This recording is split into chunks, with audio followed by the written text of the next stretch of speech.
தந்தை அருமை அண்ணன் செந்தமிழன் சீமான் உங்களோடு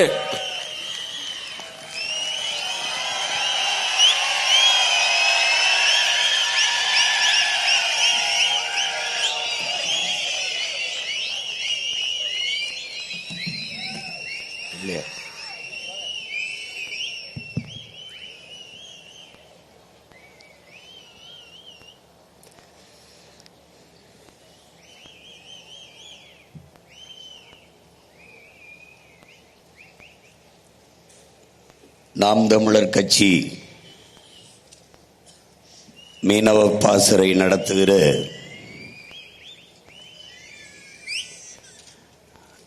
கடலம்மா மாநாட்டிற்கு உணர்வு எழுச்சியோடு கூடியிருக்கிற என்னுடைய உயிரோடும் உயிரோடும் உணர்வோடும் கலந்து வாழுகின்ற என் அன்பு உறவுகள் அனைவருக்கும் வணக்கம்.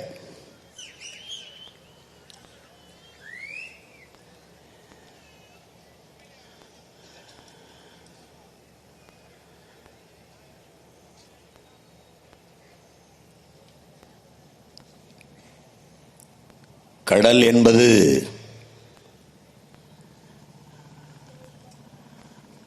ஒரு நீர்ப்பரப்பு என்றுதான் எல்லோரும் இங்கே நினைத்துக் கொண்டிருக்கிறார்.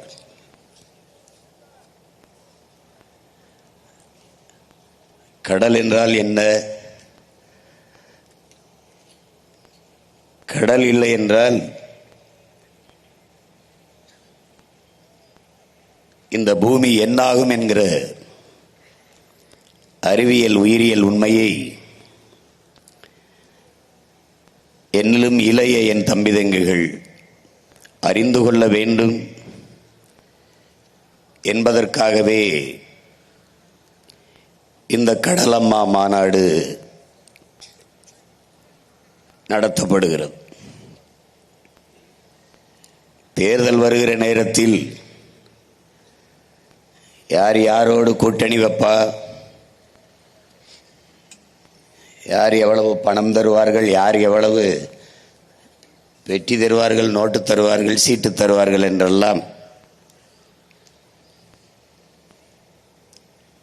இருக்கிற நிலையில் மாட்டோடும் மரத்தோடும் தண்ணீரோடும் கடலோடும் நாம் தமிழர் பிள்ளைகள் பேசிக்கொண்டு வருகிறார்கள்.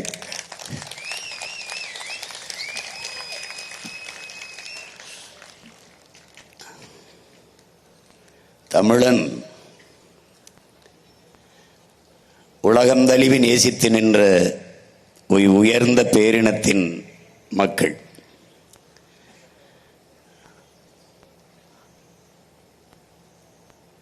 இயற்கையை, உலக உயிர்களை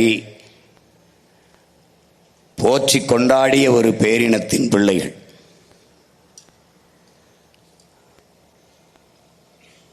அவர்கள்தான் இந்த அரசியலை பேச முடியும், பேசுவதற்கு தகுதியும் உரிமையும் பெற்றவர்கள். நாம் தமிழர் பிள்ளைகள் எங்களுடைய நிலைப்பாடு இதையெல்லாம் தெரிந்து கொள்ளாமல் எங்களுக்கு வாக்கு செலுத்தி என்ன ஆகப் போகிறது என்பதுதான்.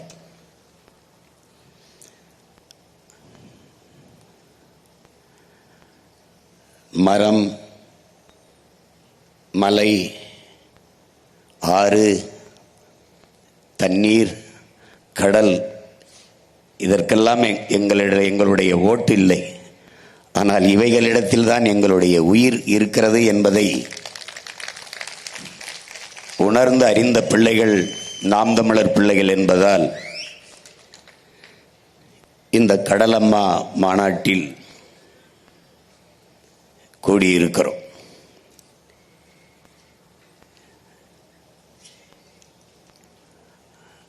என் அன்பிற்குரிய தம்பி தங்கைகளே,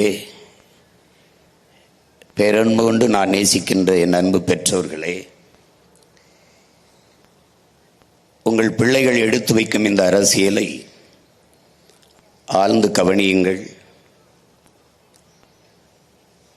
ஓட்டுக்கு நிற்கிறவர்கள் இதையெல்லாம் செய்ய மாட்டார்கள். நாட்டுக்காகவும் மக்களுக்காகவும் நிற்கிற பிள்ளைகள் தான் இது போன்ற அரசியலை முன்னெடுப்பார்கள்.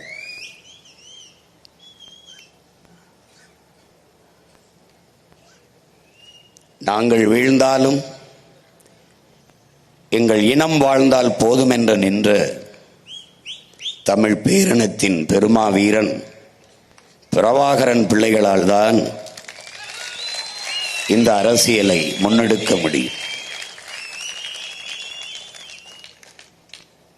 கடலம்மா மாநாடு ஏன் எதற்கு என்பதை பார்ப்போம். வழக்கமான அரசியல் கூட்டம் போல என் அன்பு தம்பி தங்கைகள், என் அருமை உறவுகள் இதை எண்ணிவிடக்கூடாது. ஒரு அறிவு சார்ந்த ஆக்கப்பூர்வமான பயணம் இது. என்னடா இப்படி படம் போட்டு காட்டுகிறானே என்று நினைக்காதீர்கள். இனி ஒவ்வொரு கூட்டமும் இப்படி படம் போட்டு தான் காட்டப் போகிறோம். எங்கள் ஆட்சியில் கல்வி எப்படி இருக்கும், எங்கள் ஆட்சியில் மருத்துவத்தின் தரம் எப்படி இருக்கும், எங்கள் ஆட்சியில் காவல்துறை எப்படி செயல்படும், எங்கள் ஆட்சியில் வேளாண்மை எப்படி வளர்த்து வார்த்து எடுக்கப்படும், எங்கள் ஆட்சியின் பொருளாதார கொள்கை என்ன, எங்கள் ஆட்சியில் எல்லாருக்கும் எப்படி வேலை வாய்ப்பை கொடுப்போம் என்பதையெல்லாம் போட்டு போட்டு காட்டி, என்னால் பேசினால் ஏதோ கதை விடுகிறோம் என்பார்கள். இங்கே பாருங்கள், நாங்கள் காட்டுகிறோம் சான்றோடு என்று விளக்கி விளக்கி ஒவ்வொன்றையும் நம் மக்களுக்கு திரையிட்டு காட்ட இருக்கிறோம். அதிலே பெருமையோடு உள்ள மகிழ்ச்சியோடும் நெகிழ்ச்சியோடும் இந்த மண்ணிலே கடலம்மா மாநாட்டில் அந்த கடல் தாயின் மகன் நான் நிற்பதில் உண்மையிலேயே மகிழ்ச்சியும் பெருமையும் அடைகிறேன். பாருங்கள் என் அன்பு சொந்தங்களே,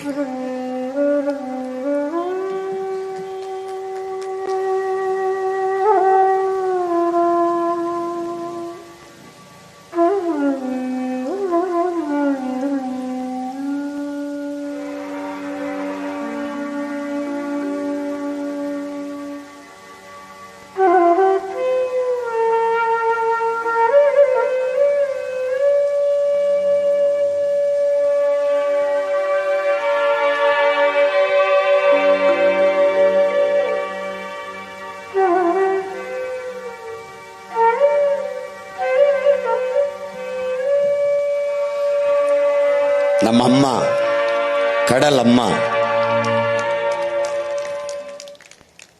வான்முகந்த ஆதி நீயே ஆழி தாயே கடல் சூழ் உலகு காப்பதே அழகு என்று வான்முகந்த நீர் மலை பொழியவும் மலை பொழிந்த நீர் கடல் பரப்பும் என்று பட்டினைப்பாலை பாடுகிறது.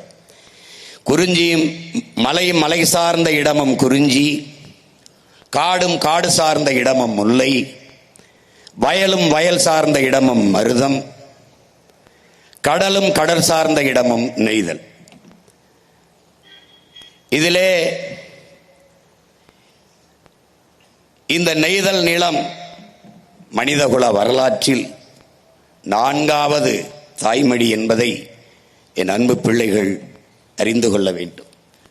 பறந்து விரிந்த கடல் பரப்பில் வாழ்ந்ததாலேயே நாம் பரதவர்கள் என்று அழைக்கப்பட்டோம். மீன் பிடிப்பதாலேயே காரண பெயரால் நாம் மீனவர்கள் என்று அழைக்கப்பட்டோம். நம் குடிப்பெயர் பரதவர்கள் தான். இந்த 4 நிலங்களில் இருந்துதான் இந்த மானுட குலம் உயிர்த்து தலைத்து இன்னைக்கு வளர்ந்து இருக்கிறது. 4வது தாய் நிலம் தாய்மடி நம்முடைய கடலும் கடல் சார்ந்த பரப்பும். 5வது நிலம் பாலை. அது இயற்கை நிலம் அல்ல, செயற்கை நிலம். முல்லையும் குறிஞ்சியின் முறைமையில் திரியின் நிலம் நடுக்குற்று நல்லியல்பு இழந்து பாலையினம் படிமம் கொள்ளும் என்று நம்முடைய பாட்டனார் இளங்கோவடிகள் சிலப்பதிகாரத்திலே பாடி தந்திருக்கிறார். இப்போது கடல் உலகின் முதல் அதிசயம், சப்தமிடும் ரகசியம், கால வெள்ளம் தேங்கி நிற்கும் நீள பள்ளம், வாசிக்க கிடைக்காத வரலாற்றை எல்லாம் தின்று செரித்து நின்று சிரிக்கும் நிஜம் என்கிறார் நம்முடைய கவி பேரரசு வைரமுத்தவர்கள் தண்ணீர் தேசத்திலே. இங்கே இந்த கடல் எப்படி உருவானது? 450 கோடி ஆண்டுகளுக்கு முன்பு சூரியனில் ஏற்பட்ட பெருவெடிப்பின் காரணமாக பிளந்து பிரிந்த துகள்கள் தான், அதில் ஒன்றுதான் இந்த பூமி. அதில் 400 கோடி ஆண்டுகளுக்கு முன்பு சூரியனிலிருந்து வெடிச்சு சிதறும் போது அங்கிருந்து வந்த நீராவி, இந்த பாறைகள், அதுகளில் இருந்து வழிந்து வந்த நீர் முதலில் நெருப்பு துகளாக இருந்து நாளடைவில் மேல்மட்டம் குளிர்ந்து நீர் உருவாகி பிறகு அந்த நீரெல்லாம் ஒரு இடத்தில் சேர்ந்து பெருங்கடலாக உருவாகிறது. இப்படித்தான் கடல் உருவாகிறது. எந்த கோள்களிலும் நீர் கிடையாது. நீர் இருக்கிற இடத்தில் தான் உயிரினம் உருவாகிறது. அது ஹைட்ரஜன் ஆக்சிஜன், H2O, ஹைட்ரஜன் 2 விழுக்காடும் ஆக்சிஜன் 1 விழுக்காடும் கலந்ததால் தான் இந்த நீர் உருவாகுது. அதில் மாறி ஆக்சிஜன் 2 விழுக்காடும், மூச்சுக்காற்று 2 விழுக்காடும், இந்த கரிய இந்த ஹைட்ரஜன் 1 விழுக்காடும் கலந்தால் நீர் உருவாகாது. அப்ப இயற்கையின் ஒரு பெரும் அதிசய விதி இந்த நீரை உருவாக்குகிறது. எத்தனையோ கோள்கள், ஆனால் ஒன்றில் கூட நீர் இல்லை. பூமி பந்தில் மட்டும்தான் நீர் உருவாகிறது. அதுதான் நம்முடைய கடல் அம்மா. இந்த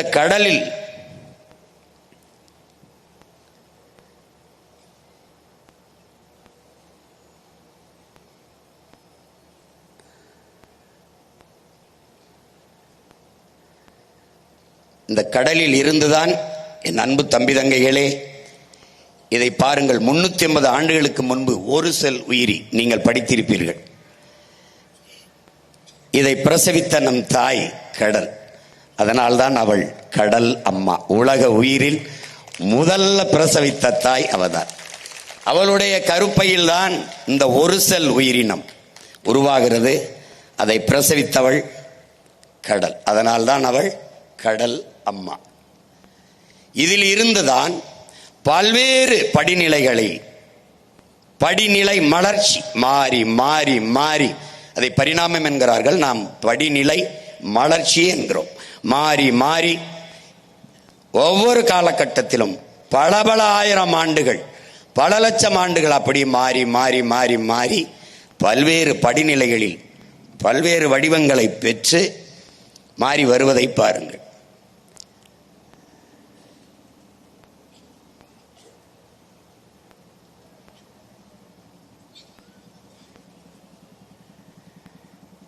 நிலப்பரப்பில் தோன்றிய எல்லா உயிர்களும் வளர்ச்சியடைய ஆதித்தாயான அந்த கடலே காரணமாக இருக்கிறார். அதனாலேயே அவள் நம்முடைய கடல் அம்மா. படிமலர்ச்சியை பாருங்கள். அடுத்த நிலை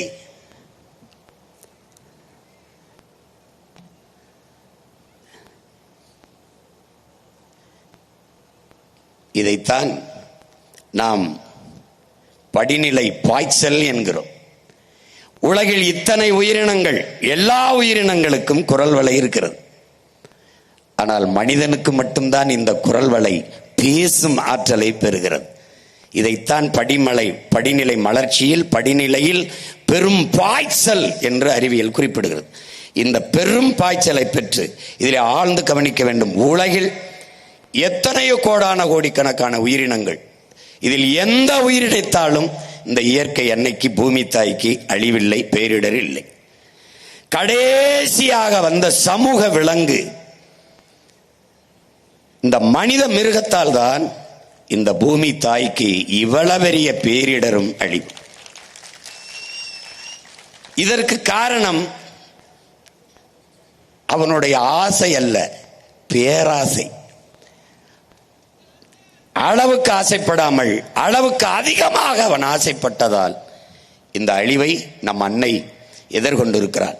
இங்கே தாய் தந்தை பார்க்கிறோம். சூரியன் தந்தை, கடல் நம் அம்மா தாய். இயற்கையின் இருவரின் இணைவிலே நீராவி ஆகி அப்படியே மேலே சென்று மேகமாய் உருமாறி இந்த பூமிக்கு மழையாக கொட்டுகிறது. அப்ப மழையை பிரசவித்த தாய் கடல், தந்தை சூரியன். அதனால்தான் அதை தந்தை என்றும் இதை தாய் என்றும் வணங்குகிறோம். நீங்கள் பார்ப்பீர்கள், ஆழ்கடலில் குளித்து ஆதி தந்தை சூரியனை இன்று வரை வணங்குகிறோம். இன்று வரை கதிரவன் வழிபாடு, ஞாயிறு வழிபாடு இருக்கிறது. அவர்கள் சூரிய நமஸ்காரம் என்கிறார்கள். நாம் சூரிய ஞாயிறு வழிபாடு, கதிரவனை போற்றுவோம் என்பதும். திங்களை போற்று, உங்களுக்கு புரியுதுங்க. ஞாயிறு போற்றுதும் ஞாயிறு போற்றுதும் பாடல் வருவதெல்லாம் பார்க்கிறீர்கள். இந்த மழை பொழியுது. இதைத்தான் நம்முடைய வள்ளுவ பெருமகனார் நீரின்றி அமையாது உலகு என்கிறார். நீர் இல்லை என்றால் புல்லு பூண்டு ஓன்னும் கிடையாது. அப்ப நீரின்றி அமையாது உலகு என்றால் கடலின்றி அமையாது நீர். புரியுதுன்னு நினைக்கிறேன். இப்ப இதயம் துடித்தது பார்த்தீர்கள். உலகத்தின் பூமியின் இதயம் கடல். மனித உடலில் இதயம் எப்படி ரத்தத்தை எல்லா நாளங்களுக்கும் பீச்சி, எல்லா இரத்த நாளங்கள் வழியே எப்படி உடலின் எல்லா உறுப்புகளுக்கும் பீச்சி ரத்தத்தை பம்ப் பண்ணி, அதாவது அழுத்தி தள்ளுகிறாளோ, அப்படி உலகில் எல்லா உயிர்களுக்கும் நீரை, அந்த உயிர்ப்பாலான நீரை பீச்சி தள்ளுபவள் கடல். அதனால் பூமியின் இதயமாக துடித்துக் கொண்டிருப்பது கடலம்மா. அவள் இல்லை என்றால் ஒண்ணுமில்லை. 70 விழுக்காடு கடல்தான். என் அன்பு தம்பி தங்கைகள் புரிந்து கொள்ள வேண்டும். இந்த பூமியில் 70 விழுக்காடு நீரால் நிரம்பி இருக்கிறது. மீதி 30 விழுக்காடு தான் தரை பகுதி. அதிலே 1/3 பங்கு காடு இருக்க வேண்டும். அப்படி என்றால் 20 விழுக்காடு தான் நிலப்பரப்பு. அந்த 20 விழுக்காட்டு நிலப்பரப்பில் வாழ்கிற இந்த மனித பதர்களால் தான் இவ்வளவு சிக்கல் இந்த பூமிக்கு வருகிறது. காட்டுல வாழ்ற விலங்குகளால ஒரு பிரச்சனையும் இல்லை, கடலுக்குள் இருக்கிற உயிரினங்களால ஒரு பிரச்சனையும் இல்லை. தரையில 20 விழுக்காட்டு தரையில் வாழ்கிற இந்த தற்குறி கூட்டத்தால தான் இவ்வளவு பிரச்சனை வருது.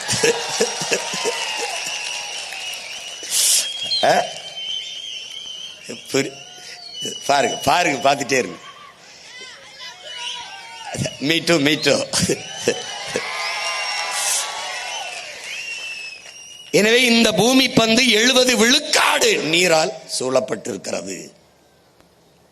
இதை ஆழ்ந்து என் அன்பு பிள்ளைகள், 100 கோடியே 36 லட்சம் கியூபிக் கிலோமீட்டர் இந்த நீர் பரப்பு, அதான் கடல் பரப்பு. 100 கோடியே 36 லட்சம் கியூபிக் கிலோமீட்டர். இந்த நீல நிறமாக இது இருப்பதற்கு காரணம், உங்களுக்கு பூமி எல்லாமே கடல் முழுக்க நீளமா இருக்கிறதுக்கு காரணம், வானம் எல்லாம் நீளமா இருக்கிறது காரணம், அந்த நீளத்தினுடைய ஆதிக்கம் பெரிய அளவு. பூமியில் 3/4 பங்கு கடலால் சூழப்பட்டிருக்கிறதுனால, அது நீளமா இருக்கிறதுனால மொத்தமா வானம் எல்லாமே நீளமா இருக்கு. அது போக பார்ப்போம் ஏன் நீளமா இருக்குதுன்னு பார்ப்போம். கடல் நீர் ஏன் உப்பு கரிக்கிறதுன்னு பார்க்கணும். இந்த கடல் உப்பு கரிக்கிறதுக்கு இதை கடல்ல தண்ணியை உப்பு கரிச்சு விட்டு போல, கொட்டி விட்டு போல, தரையில் இருக்கிற இந்த பாறை பாருங்க, பாறை மணல், இதுல இருந்துதான் அப்படியே போய் தண்ணியில உப்பு கலக்குது. இங்க பாருங்க, இதுல இருந்துதான் உப்பு போகுது, அங்க உப்பு இல்ல. ஆனால் இந்த பாறை மண்ணில் குறைந்த அளவு உப்பு தான் இருக்குது. ஆனா கடல்ல ஏன் அது உப்பு, அது தொடர்ச்சி அந்த உப்பு கரிக்குது அப்படின்னா, எல்லாம் என்ன பண்ணுதுன்னா, அந்த சூரிய ஒளியில இந்த நீர் என்ன ஆயிருது, நீராவியாகி மேல போயிருது. உப்பு அப்படியே படிஞ்சிருந்தனால பல கோடி ஆண்டுகளா அப்படியே அந்த உப்பு படிஞ்சே இருக்கிறதுனால எப்பவுமே கடல் நீர் உப்பு கரிக்குது. அந்த நீர் மேல நீராவி ஆகி போயிருது. அதனால இந்த கடலுக்கு தனியா உப்பு இல்லை, பாறையிலே மணல்ல இருந்து போய் அது நதி வழியே போய் கலந்து கடல் நீரை உப்பாக்கிறது. அப்ப கடல் நீர் உப்பு கரிக்குது, கரையில் இருக்கிற நீர் அதை தொன்ன உப்பு கரிக்கல. காரணம் அங்க இருக்கிற மணல் மேடு. இந்த பாரு மணல் மேடு, மணல் குன்றுகள்னு பேர் இதுக்கு. அது ஒரு சின்ன மணல் மலை. அதுதான் அந்த அந்த உப்பை இந்த பாரு அதை என்ன செய்யுது, அப்படியே உறிஞ்சிக்கிட்டு உப்பை உறிஞ்சிக்கிட்டு நல்ல தண்ணீரை கீழே கொண்டு போகுது. அந்த இப்ப இந்த உப்பு அது ஒரு வேளாண்மையா நம்ம பார்க்கப்படுது. உப்பு அந்த காலத்துல உப்பு தங்கத்துக்கு இணையான விளைவித்திருக்கு. அதுல இந்த பாருங்க, உப்பளத்துக்கு அந்த உப்பு நிலத்துக்காக போர் நடந்திருக்கு. அது யாருக்கு சொந்தம்ட்டு, தங்கத்துக்கு இணையா இருந்திருக்கு. உப்பு பாறைகளுக்கு உரிமை கோரி போர் நடந்திருக்கு. பாரு பாரு எப்படின்னு சண்டை போட்டிருக்கான். நம்ம உப்பை இன்னைக்கு மதிக்கிறது இல்ல. ராணுவ வீரர்களுக்கு சம்பளமா சம்பா அலம் நெல்லை உப்பையும் கொடுத்திருக்கான். அலம் என்றால் உப்பு, சம்பா என்றால் நெல். ரெண்டும் சம மதிப்பில் இருந்திருக்கு. உப்பின் மதிப்பு தங்கத்துக்கு இணையா இருந்திருக்கு.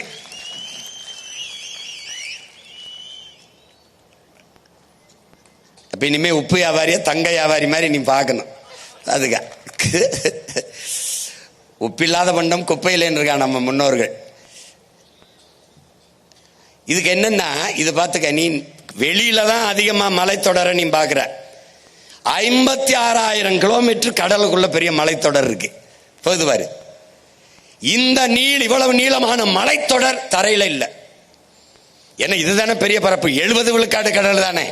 56,000 கிலோமீட்டர். இதிலே அதிகப்படியாக ஆக்சிஜனை இது பாரு உள்ள ஒரு அருங்காட்சியகம் இருக்குது. பூரா உயிரினங்கள். இதுல 25 விழுக்காடு கடலுக்குள்ள வாழுகிற உயிரினத்தை தான் இதுவரை கண்டுபிடிச்சிருக்கோம். 75 விழுக்காடு உயிரினங்கள் இன்னும் கண்டுபிடிக்கப்படவே இல்லை.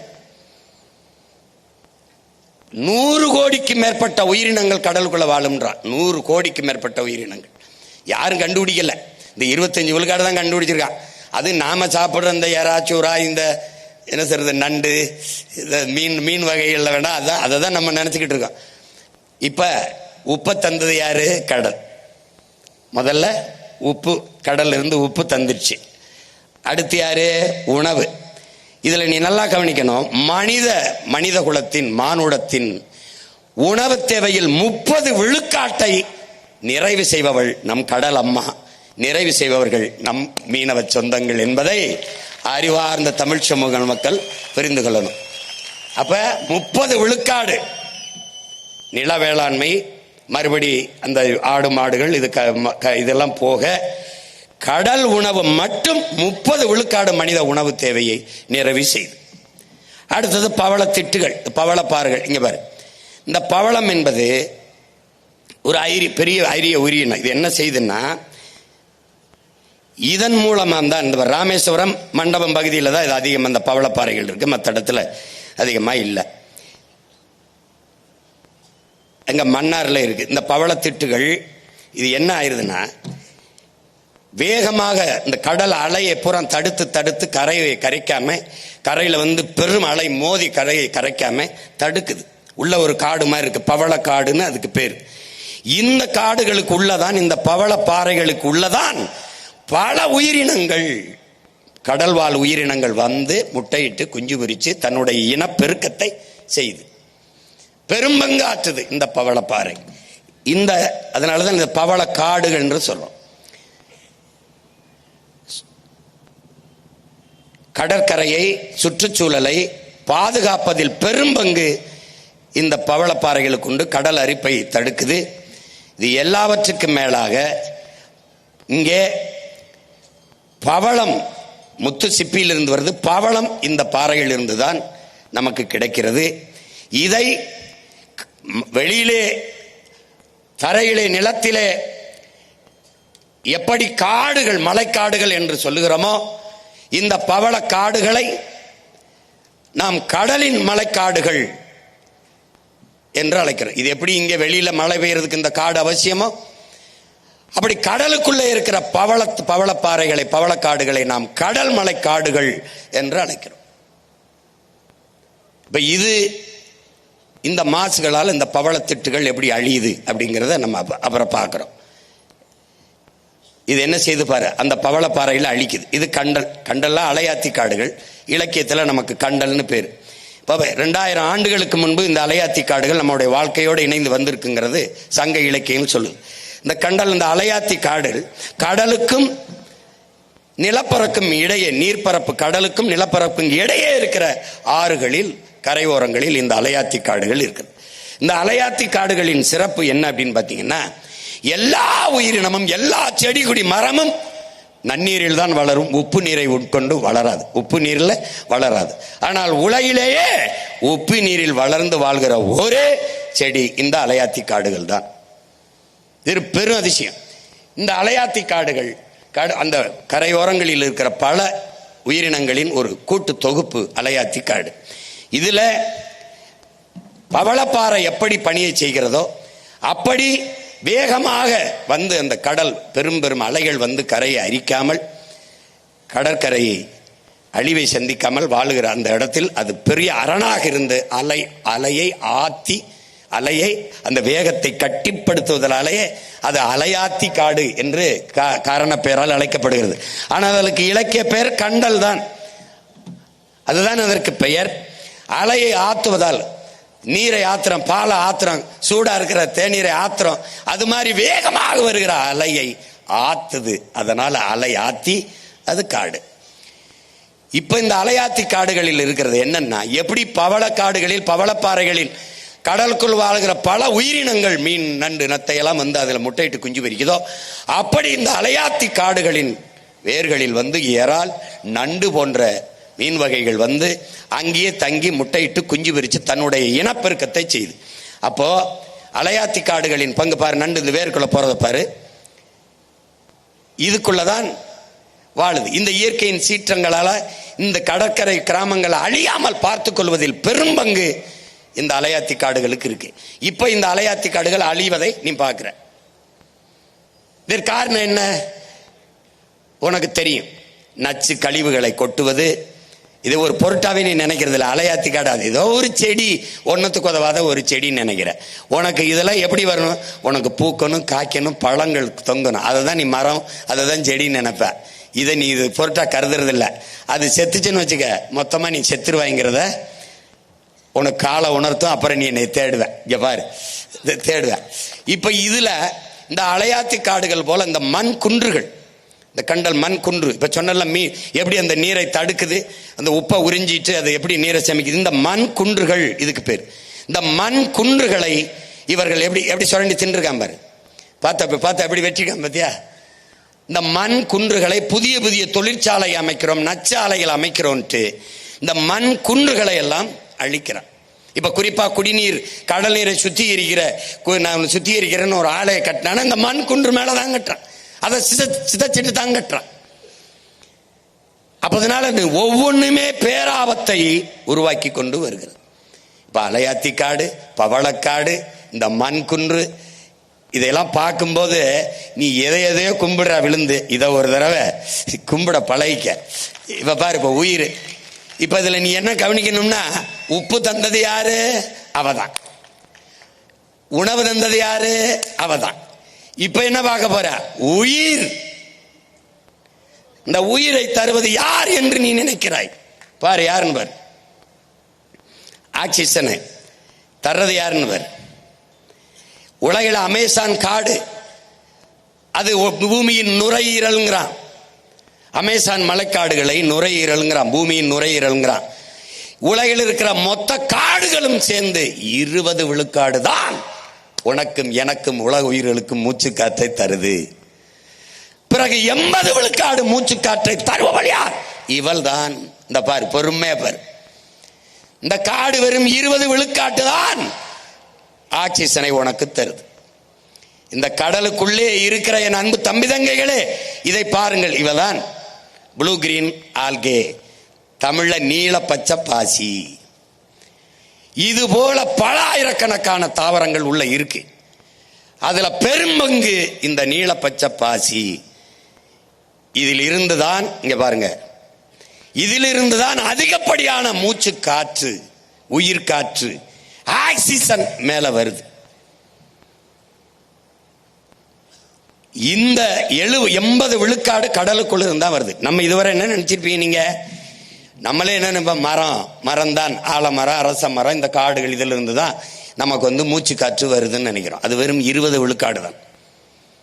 ஆனால் 70 விழுக்காடு நீரால் நிரம்பி இருக்கிற கடலுக்குள் இருந்துதான் நமக்கு இந்த மூச்சுக்காற்று வருது. 50லிருந்து 80 விழுக்காடு மூச்சுக்காற்றை தருகிற ஒரு பெரும்பணியை செய்வது கடல். அதில் இருக்கிற அந்த நீலப்பச்சை பாசி.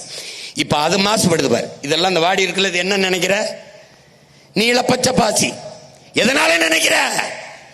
நீ எல்லாத்தையும் கொண்டு போய் இங்க கொட்ட, எல்லாத்தையும் அது ஒன்னு ஒன்னா சொல்லிக்கிட்டு வரேன். இதனால இந்த பச்சை பாசி சாகுதுன்னு.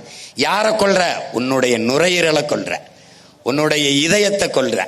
பாரு, நீ பார்த்துக்கிட்டே வா. காற்று மாசு. இந்த காற்று எதனால மாசுபடுது? இந்தியாவின் தலைநகர் டெல்லியில இந்த துணைக்கண்டத்திலே அதிகமாக காற்று மாசுபட்டிருப்பது இந்தியாவின் தலைநகரில். அடுத்து சென்னை. அதுவும் தீபாவளி நேரத்தில் 400 விழுக்காடு 350 விழுக்காடு காற்று மாசுபட்டதுன்னு சொல்லுவான். காரணம் என்ன? உன் பட்டாசு. இந்த காசை கரியாக்குறதுன்னு இல்லை, அது காற்றை கரியாக்குறது. கரியாக்கி நாசம் பண்ற. நீ கந்தக துகளை சுவாசிக்க தொடங்குற. இங்க பாரு, இது யாரு? காரு. இது யாரு? Motor bike. இவன் வெளியிடுகிற இந்த பெட்ரோல் டீசல் எரிச்சு வெளியிடுகிற புகை, இந்த கார் வெளியிடுகிற புகை, இந்த நச்ச ஆலைகள், பெரும் ஆலைகள் வெளியிடுகிற புகை எல்லாம் பார்த்துக்கிட்டே வா. உன்னுடைய அணு உலை, உன்னுடைய நச்ச ஆலைகள். இவன் யாரு? நெய்வேலி பழுப்பு நிலக்கரியிலிருந்து போறது. அவன் என்ன சொல்றான்னா, இது எங்கன்னா அதிகப்படியா பல ஆயிரம் ஆண்டுகளுக்கு முன்பு பூமியிலே புதைந்த எரிபொருளை தேடுவது. அது எது? பழுப்பு நிலக்கரி, மீத்தேன், ஈத்தேன்.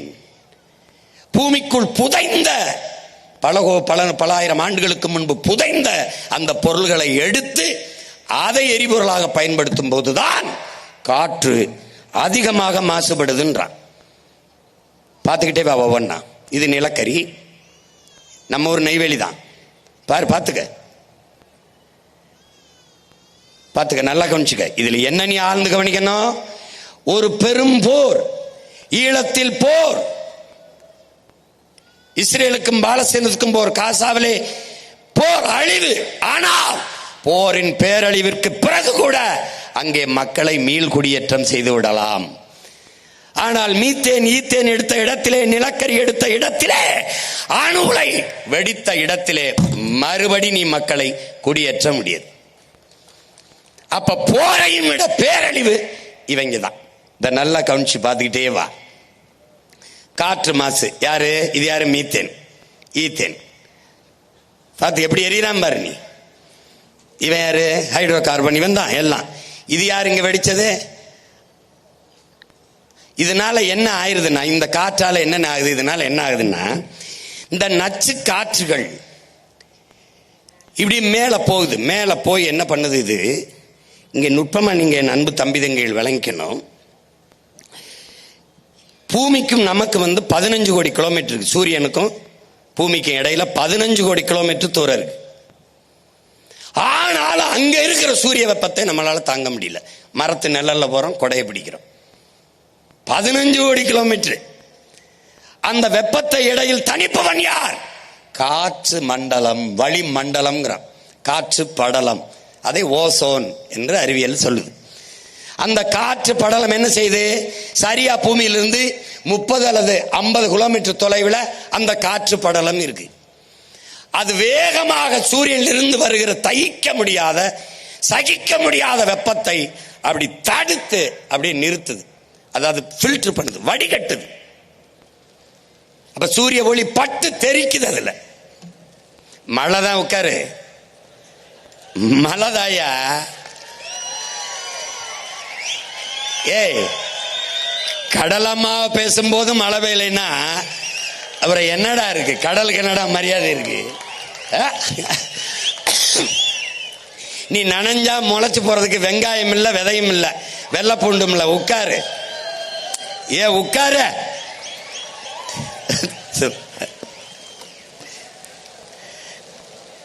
டேய் டேய், மழைக்கு மரியாதை கொடுக்க கத்துக்கடா. டே இறக்குடா, டே இறக்குடா, கீழே விட்டு உட்கார்றா. டே உட்கார்றா.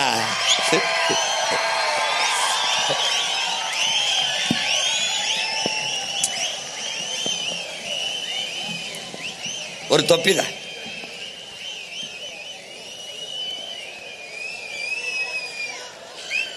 அவ்வளவுதான், போயிருச்சு. சும்மா நம்மளை வாழ்த்திட்டு போகுது.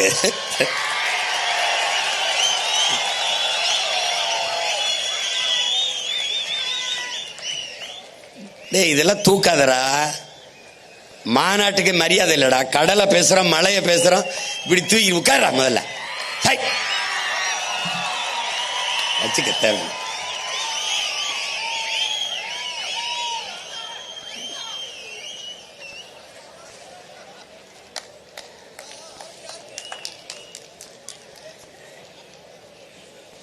டேய், குண்டு மழை ஒழியும் போதே ஓடாம ஒரு இடத்துல நின்ன வீர மறவர்களின் பிள்ளைகள். குளிர் குளிர் மழைக்காடா நம்ம களைஞ்சு போயிருவோம்.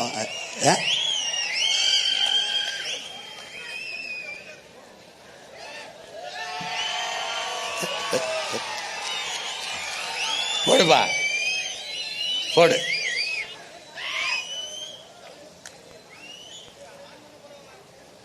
அங்க போடு, போடு.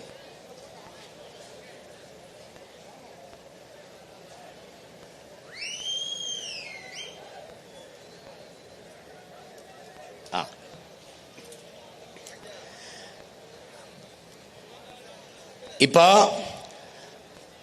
பூமியிலிருந்து சரியா 30-50 கிலோமீட்டர் தூரத்தில் இந்த காற்று படலம், அந்த ஓசோன் படலம்ங்கிறோம்.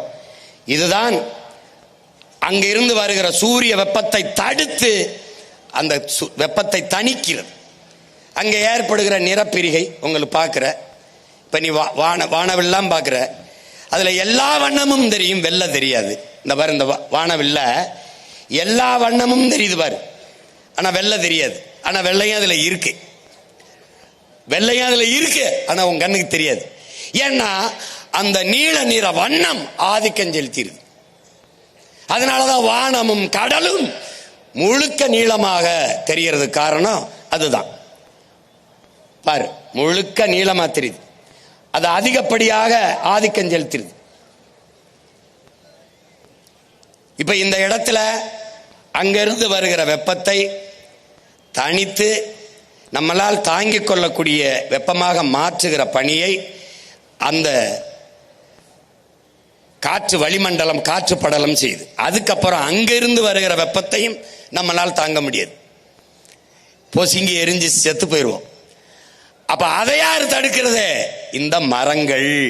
பார்க்கிற இது ஏன் பழுப்பா காட்டியிருக்கேன்னா, நீ எந்த செடியும் கொடியும் எந்த மரமும் துளிர்க்கும் போது பழுப்பு நிறத்தில் தான் இலை துளிர்க்கும். அது செத்து அது கருகி கீழே விழும்போது பழுப்பு நிறத்தில் தான் விழும். பிறகு எப்படி பச்சை ஆகுதுன்னா, இங்க பாரு, எப்படி பச்சை பழுப்பு நிறமா தான் இருக்குது பாரு. ஆனா கடை என்ன எதனாலன்னா, அங்கிருந்து வருகிற சூரிய ஒளியை அந்த மரம் தடுத்து அந்த பாரு, அது இங்க இலை இது எல்லாம் என்ன செய்யுது, சூரியனிலிருந்து வந்த ஸ்டார்ச் அதை உறிஞ்சுது, உட்கொள்ளுது. அதுல இருக்கிற சர்க்கரையை உறிஞ்சு தன் உணவுக்கு எடுக்குது பாரு. எடுக்கும் போது அதுல இருக்க பச்சையம் அதை எடுத்து உள்ள வந்தோடனே இலை தலை எல்லாம் புல்லு பூண்டெல்லாம் பச்சையா மாறிடுது. ஆனா செத்து விழுகும்போது, உயிரற்று விழும்போது இது மாதிரி விழுகுது. அப்ப இடையில அது பச்சையா இருக்க காரணம், அது சூரிய ஒளியில அங்க இருக்கிற சர்க்கரையை உறிஞ்சி தன் உணவுக்கு சாப்பிடுது. அது சாப்பிடும் போது வெப்பத்தை உணவா உட்கொண்டு வெப்பத்தின் அளவை குறைக்கிறதுனால மரத்துக்கு கீழே நம்ம நிற்கும் போது வெப்பம் நம்மளை தாக்காம குளுகுளுன்னு இருக்குது, நிழலா இருக்குது. அப்ப யாரு பெரிய வேலையை செய்யறது? யாரு? இந்த காற்று படலம். அதை தந்தவள் கடலில் இருந்து போற அந்த ஆக்சிஜன், அந்த மூச்சு காற்று வளிமண்டலத்தை உருவாக்கிய கடலம்மா தரையிலே இருக்கிற இந்த மரம். இப்ப கடலுக்கு என் மாநாடு சீமானவன் தம்பி தங்கைகளும் போடுறாங்க, மரத்துக்கு என் மாநாடு சீமானவன் தம்பி தங்கையும் போடுறாங்கன்னு இந்த அறிவு கட்ட, இந்த கேடுகட்ட, கேவலங்கட்ட இனி எவனும் கேட்க மாட்டான்னு நினைக்கிறேன். சரிதானே? கேட்டா எவனா பேசினா என்ன சொல்லு, இரு உங்களுக்காக ஒரு மருத்துவமனை கட்டுறோம், பெரிய பைத்தியக்கார மருத்துவமனை சொல்லி.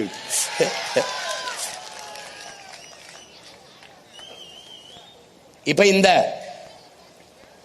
இந்த காடுகள் இது என்ன செய்யுதுன்னா, புவி வெப்பமாகறதுனால என்ன நமக்கு பிரச்சனை அப்படிங்கிறத நீ பார்த்துக்கணும். இது என்ன செய்யுதுன்னா, பூமிக்கு மேல இந்த நச்சு காற்றுகள்லாம் இருக்கு பார்த்தியா, இந்த நச்சு காற்று எது, மீத்தேன், ஈத்தேன், இந்த ஹைட்ரோ கார்பன் எடுக்கிறது, இந்த நெய்வேலி பழுப்பு நிலக்கரி இதிலிருந்து போறது, அணு உலை, இந்த என்ன சொல்றது, இந்த நச்சாலைகள், உர தொழிற்சாலை, இது எல்லாத்திலும் இருந்து போது பாரு. இந்த அனல் மின்சாரம், இந்த அணுக்கழிவு எல்லாம் மேலே போகுது பத்தியா, காற்றாகி இந்த கார் வெளியிடுகிற, மோட்டர் பைப் வெளியிடுற, சிப்காடுங்கிற தொழிற்சாலை, இது எல்லாம் போற இந்த காற்றுகள் எல்லாம் என்ன செய்யுதுன்னு பார்த்தீங்கன்னா, இங்கே இந்த பூமியிலிருந்து சரியா ஒரு 15 கிலோமீட்டர்ல போய் காற்றிருக்கேன் பத்தியா, கருப்பா ஒரு போர்வை மாதிரி படலை மாதிரி படந்துக்குது. அதுக்கு மேல 50 கிலோமீட்டர்ல ஒரு காற்று படலம் இருக்கு, அதுக்கு கீழே ஒரு கருப்பு படலம் இருக்கு. இந்த படலத்தை உருவாக்கியவன் யார்? நம்ம தான். அது எது? இந்த நச்சு ஆலைகளில் இருந்து வெளியாகிற இந்த கரும் புகை, ஏசி, இந்த குளிர்சாதன பெட்டி, இந்த நீராவி, இது எல்லாம் கலந்து போய் சேர்ந்து சரியா பூமியிலிருந்து 15 கிலோமீட்டர்ல இப்படி கருப்பா நின்னுக்குது. இதனால என்ன பிரச்சனை என்ன பிரச்சனைனா, சூரியனிலிருந்து வருகிற வெப்பம், பகலில் இருக்கிற வெப்பம் இரவில் நீல அலை கதிர்களாக மேலெழுந்து சென்று போய் குளிர்ந்துருது. ஆனால் இந்த பகலில் வருகிற சூரிய வெப்பம் இரவில் நீலலை கதிர்களாக மேலே எழுந்து செல்கிற போது அதை மேலே போக விடாமல் இந்த கருப்பு போர்வை போட்டு போர்த்தியதை போல இந்த புகை, இந்த படலம் என்ன செய்து, இந்த தூசிகளால், இந்த நச்சு புகைகளால் உருவான படலம் திருப்பி பூமிக்கு அனுப்பிடுது. நன்கு என் தம்பி தங்கைகள், என் பேரன்பு மிக்க பெற்றோர்கள் புரிந்துக்கணும். இது பூமிக்கு திருப்பி அனுப்புறதுனால என்ன ஆயிருதுன்னா, இந்த வெப்பம் மேலே போகாமல் பூமியிலே நிரந்தரமாக தங்கி விடுவதால் பூமி வெப்பமாகிறது, புவி வெப்பமாகிறது. புரிஞ்சிச்சா? இந்த புவி வெப்பமாவதால் என்னென்ன பிரச்சனை? பருவ நிலை, கால நிலை மாறிடுது. அதனால என்னென்ன பிரச்சனை இப்ப பாரு. காலநிலை,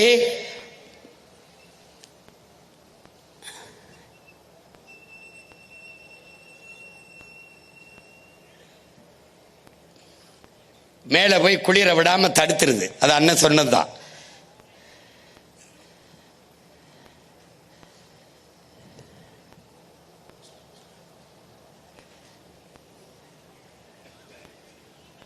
இப்ப பாரு, புவி வெப்பமாவதால் என்னென்ன பிரச்சனைன்னு நீ கேட்கும்போது உனக்கு விளக்குறேன் பாரு அண்ணன். இந்த பூமி வெப்பமாகிறதுனால இப்ப என்ன செய்யுது, பூமியில பெரும்பங்கு யாரு? கடல் நீர். அது கொதிக்க ஆரம்பிக்குது, அது வெப்பமாகுது. இந்த கடல் நீர் வெப்பமாகும்போது பாரு, இந்த ஒலை கொதிக்குது, அந்த கடல் வெப்பமாகுது, கொதிக்குது, இங்க பாரு கொதிக்குது. இப்ப நீ என்ன புரிஞ்சுக்கணும்னா, இந்த வெந்நீர்ல ஒரு உயிரோட ஒரு மீனையோ ஒரு எதையோ ஒன்று போட்டினா என்ன போகும்? செத்து போகும். அப்போ கடல் அளவுக்கு அதிகமாக கொதிக்கும் போது என்ன ஆயிருது, கடலுக்குள்ள இருக்கிற பல கோடிக்கணக்கான உயிரினங்கள் செத்து போகுது. அதிலே நமக்கு மூச்சு காற்றை தருகிற செடிகளும், அந்த நீல பச்சை பாசி அந்த மாதிரி போகலாம், அதுவும் செத்து போகுது. அளவுக்கு அதிகமான வெப்பம். இப்ப புவி வெப்பமாகுதுனால பருவநிலை மாறுவதால காற்று அழுத்தம் உருவாகுது. இந்த உருவாகுது பாத்தியா? உருவாவதுனால என்ன பிரச்சனை என்றால், பருவமழை என்ற ஒன்று இல்லாம போயிருது.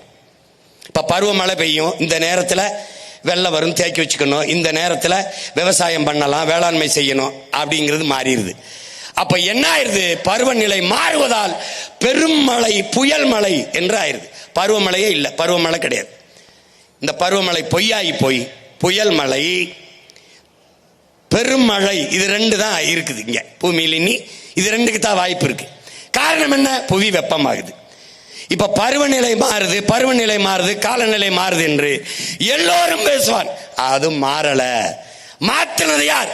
இந்த மனித பதர்கள் தான். இதை நல்லா விளக்கணும். அதை மாற்றினவன் நாம் தான். அது மாறல. இப்ப எப்படி ஓலை கொதிக்குதோ, கீழே அடுப்பை எரிச்சு நெருப்பை எரிக்கும் போது மேலே வந்த பானையில ஊத்தி வச்ச தண்ணீர் நெருப்பு தாங்காமல் கொதிச்சு பொங்கி கீழே விழுதோ, அப்படி வெப்பம் தாழாமல் கடல் பொங்கி மேலே எழுந்து ஒரு நாள் வரும். எப்படி பானையில கொட்டுச்சோ அப்படி வரும். வரும்போது என்ன ஆகும்னா, 70 விழுக்காட்டு கடல் நீர் பொங்கி 30 விழுக்காட்டு நிலப்பரப்பில் வரும்போது தரையில் இருந்து சரியா 3 கிலோமீட்டருக்கு தண்ணி தான் இருக்கும். இப்ப நான் சொல்றது நடக்குமா நடக்காதுன்னு நினைக்கிறேன். நடக்கும். பார்க்க நான் இருக்கணும், நீ இருக்கியோ இல்லையா, ஒரு நாள் நடக்கும். அப்ப என்ன சொல்லணும்? Be careful. பாரு இப்ப கொந்தளிச்சு வருது பாரு. இது நம்ம ஐயா ஒரிசா பாலு ஒரு கடல்சார் ஆய்வாளர், நம்ம ஐயா இறந்துட்டாங்க. இவங்க என்ன சொல்றாங்க? ஏற்கனவே நம்முடைய சொல்லிருக்க பகுருளி ஆற்றனல் பல்மலை அடுக்கத்து குமரிக்கோடும் கொடுங்கடல் கொள்ள நம்முடைய பாட்டனார் இளங்கோவடிகள் சிலப்பதிகாரத்தில் பாடியிருக்காரு. ஏற்கனவே பகுருளி ஆற்றுடன் பல்மலை அடுக்கத்து குமரிக்கோடும் கொடுங்கடல் கொள்ள, கடல் கொன்றுச்சு, குமரி கண்டம்னு ஒண்ணு கடல் கொன்றுச்சுங்கிறாங்க. இப்ப அது மாதிரி எங்கேயாவது நடந்திருக்கான்னா, இந்த கீழடியில் உனக்கு 2500 ஆண்டுக்கு முன்னாடி இருந்து தோன்றான் பூம்புகாருக்குள் பெரிய கடல்கொள் நகரம் இருக்குன்றார். அதுக்கு சான்று ஐயா நம்ம ஐயா ஒரிசா பால் அவர்கள் காட்டியிருக்காங்க. உள்ளுக்குள்ள கடலுக்குள்ள ஒரு பெருநகரம் மூழ்கி இருக்குடான்னு. அது போல ஒரு ஆழி பேரலை வந்ததே உன்னால தாங்க முடியல. அப்ப கடல் பொங்கி வெளியில் வரும்போது 70 விழுக்காட்டு நீர், நீ 30 விழுக்காட்டு நிலப்பரப்பு அவள் மூடினால் 3 கிலோமீட்டர் உயரத்திற்கு நீரால் நீ மூழ்கடிக்கப்படுவாய். அதுதான் இது. இப்ப இது என்னன்னா, இந்த இதுல என்ன கொடுமைனா, இந்திய நிலப்பரப்புல அதிகப்படியா 81 விழுக்காடு நிலக்கரி மீத்தேன் ஈத்தேன் தமிழ்நாட்டில் தான் இருக்கு. இது காரணம், பன்னெடுங்காலமாக பல ஆயிரம் ஆண்டுகளுக்கு முன்பு வாழ்ந்த மூதாதை இதற்குள் வாழ்ந்து அதுக்குள்ளே பூமிக்குள்ளே புதைந்து போன மரம் செடி கொடிகள் இலை தலைகள் எல்லாம் மக்கி மண்ணோடு மண்ணாக புதைந்து வெப்பத்தாலும் அழுத்தத்தாலும் கரியாகி மாறுது. அது நிலக்கரி. அந்த கரியின் இடுக்குள்ளே ஒரு காற்று உருவாகிறது. அந்த வெடிப்புக்குள்ளே தேங்கி நிற்கிற காற்று எரி காற்று, அதுதான் மீத்தேன் ஈத்தேன் ஹைட்ரோ கார்பன் என்று சொல்லப்படுது. அப்ப அதை எடுக்கிறதுக்கு என்ன பண்ணணும்? பூமிக்குள்ள குழாயை போட்டு அந்த காற்றை உறிஞ்சுவதற்கு அங்கே இருக்கிற நீரை உறிஞ்சி வெளியில ஊத்தணும். வெளியில ஊத்தி விட்டு அந்த காற்றை உறிஞ்சணும். இப்படிதான் மீத்தேன் எடுத்துக்கிட்டு இருக்கான். நீ வெளியில பார்க்கும்போது ஒரே ஒரு குழாயை பார்க்கிறாய், ஒரே ஒரு குழாயை. நீ ஒரே ஒரு அடிமரத்தை பார்க்கிறாய், ஆனால் வேற நீ பார்க்க முடியாது. ஆனால் பலாயிரக்கணக்கான வேர்களை அந்த மரம் விட்டுவிடும். அது போல இந்த மீத்தேன் ஒரு குழாயை பார்ப்பாய், அவன் பலாயிரக்கணக்கான கிளை குழாய்களை உள்ளே அனுப்பியிருப்பான். அவன் 1000 அடிக்கு கீழே போய் தண்ணீரை உறிஞ்சி உறிஞ்சி உறிஞ்சி வெளியிலே ஊத்துவான். தரைக்குள்ளே தண்ணீர் இல்லாது போகும்போது கடல் நீர் மட்டத்திற்கு குழாயை போடுவான். இந்த கடல் நீர் உள்ளே வரும். இந்த கடல் நீரையும் உறிஞ்சி தண்ணீரை வெளியே ஊத்துவான்.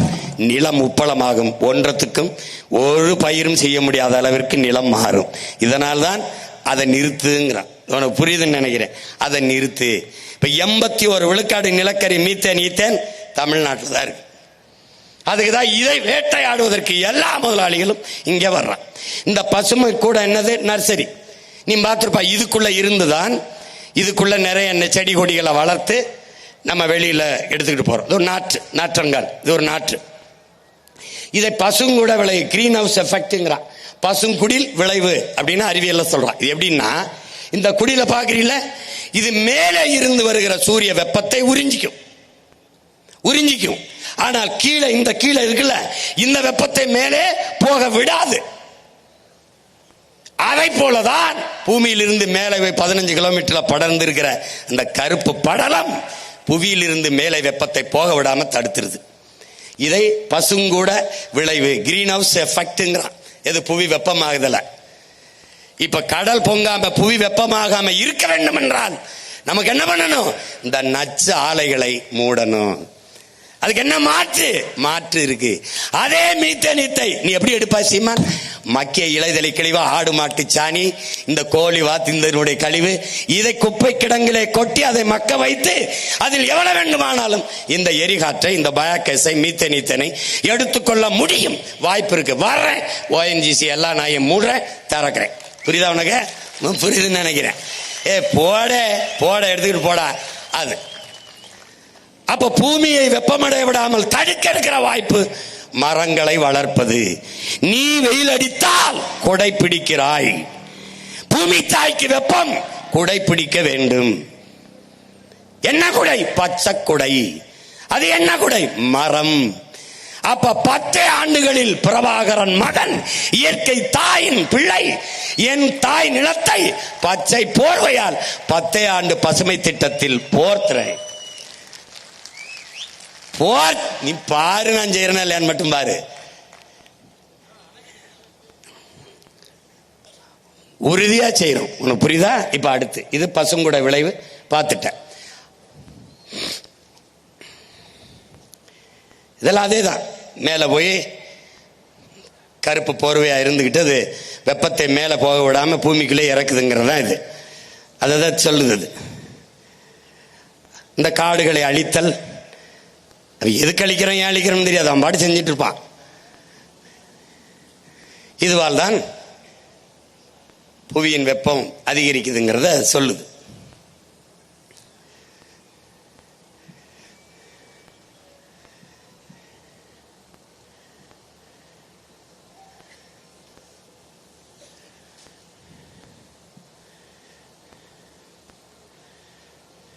இதுல என்ன சொல்லுவதுன்னா, இந்த பூமியிலிருந்து நம்ம எடுக்கிற மீத்தேன் ஈத்தேன் இருக்குல்ல, அதன் அளவு குறைவு.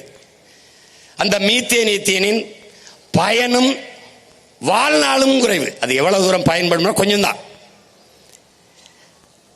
அதனுடைய வாழ்நாள் இருக்குல்ல, ஆயுள் இருக்குல்ல, அதுவும் குறைவு தான். ஆனால் அதனால் ஏற்படுகிற தீமை பின்விளைவு ரொம்ப அதிகம்.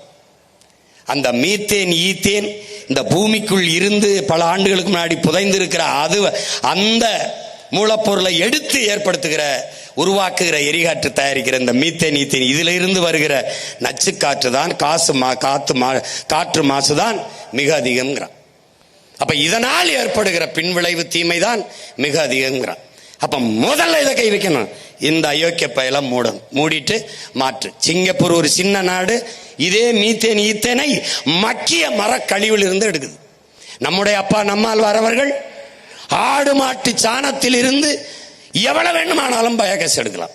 என்னுடைய தம்பி மன்னார்குடியிலே மனித கழிவு ஆடு மாட்டு கழிவில் இருந்து பயோகேஸ் இந்த எரிகாற்றை எடுத்து வீட்டுக்கு அம்மாவுக்கு அடிப்பெருக்க கொடுக்கிறான், மின் விளக்கு பொருத்துகிறான், அவனுடைய உந்தூரிலேயே ஓட்டி செல்கிறான். என்ன காட்சி இருக்கு, நான் போடுறேன். அவன் வீட்டில் செய்யறான், உங்க பிள்ளை நான் நாட்டில் செய்யறேன்றேன். இவ்வளவுதான், இவ்வளவுதான்.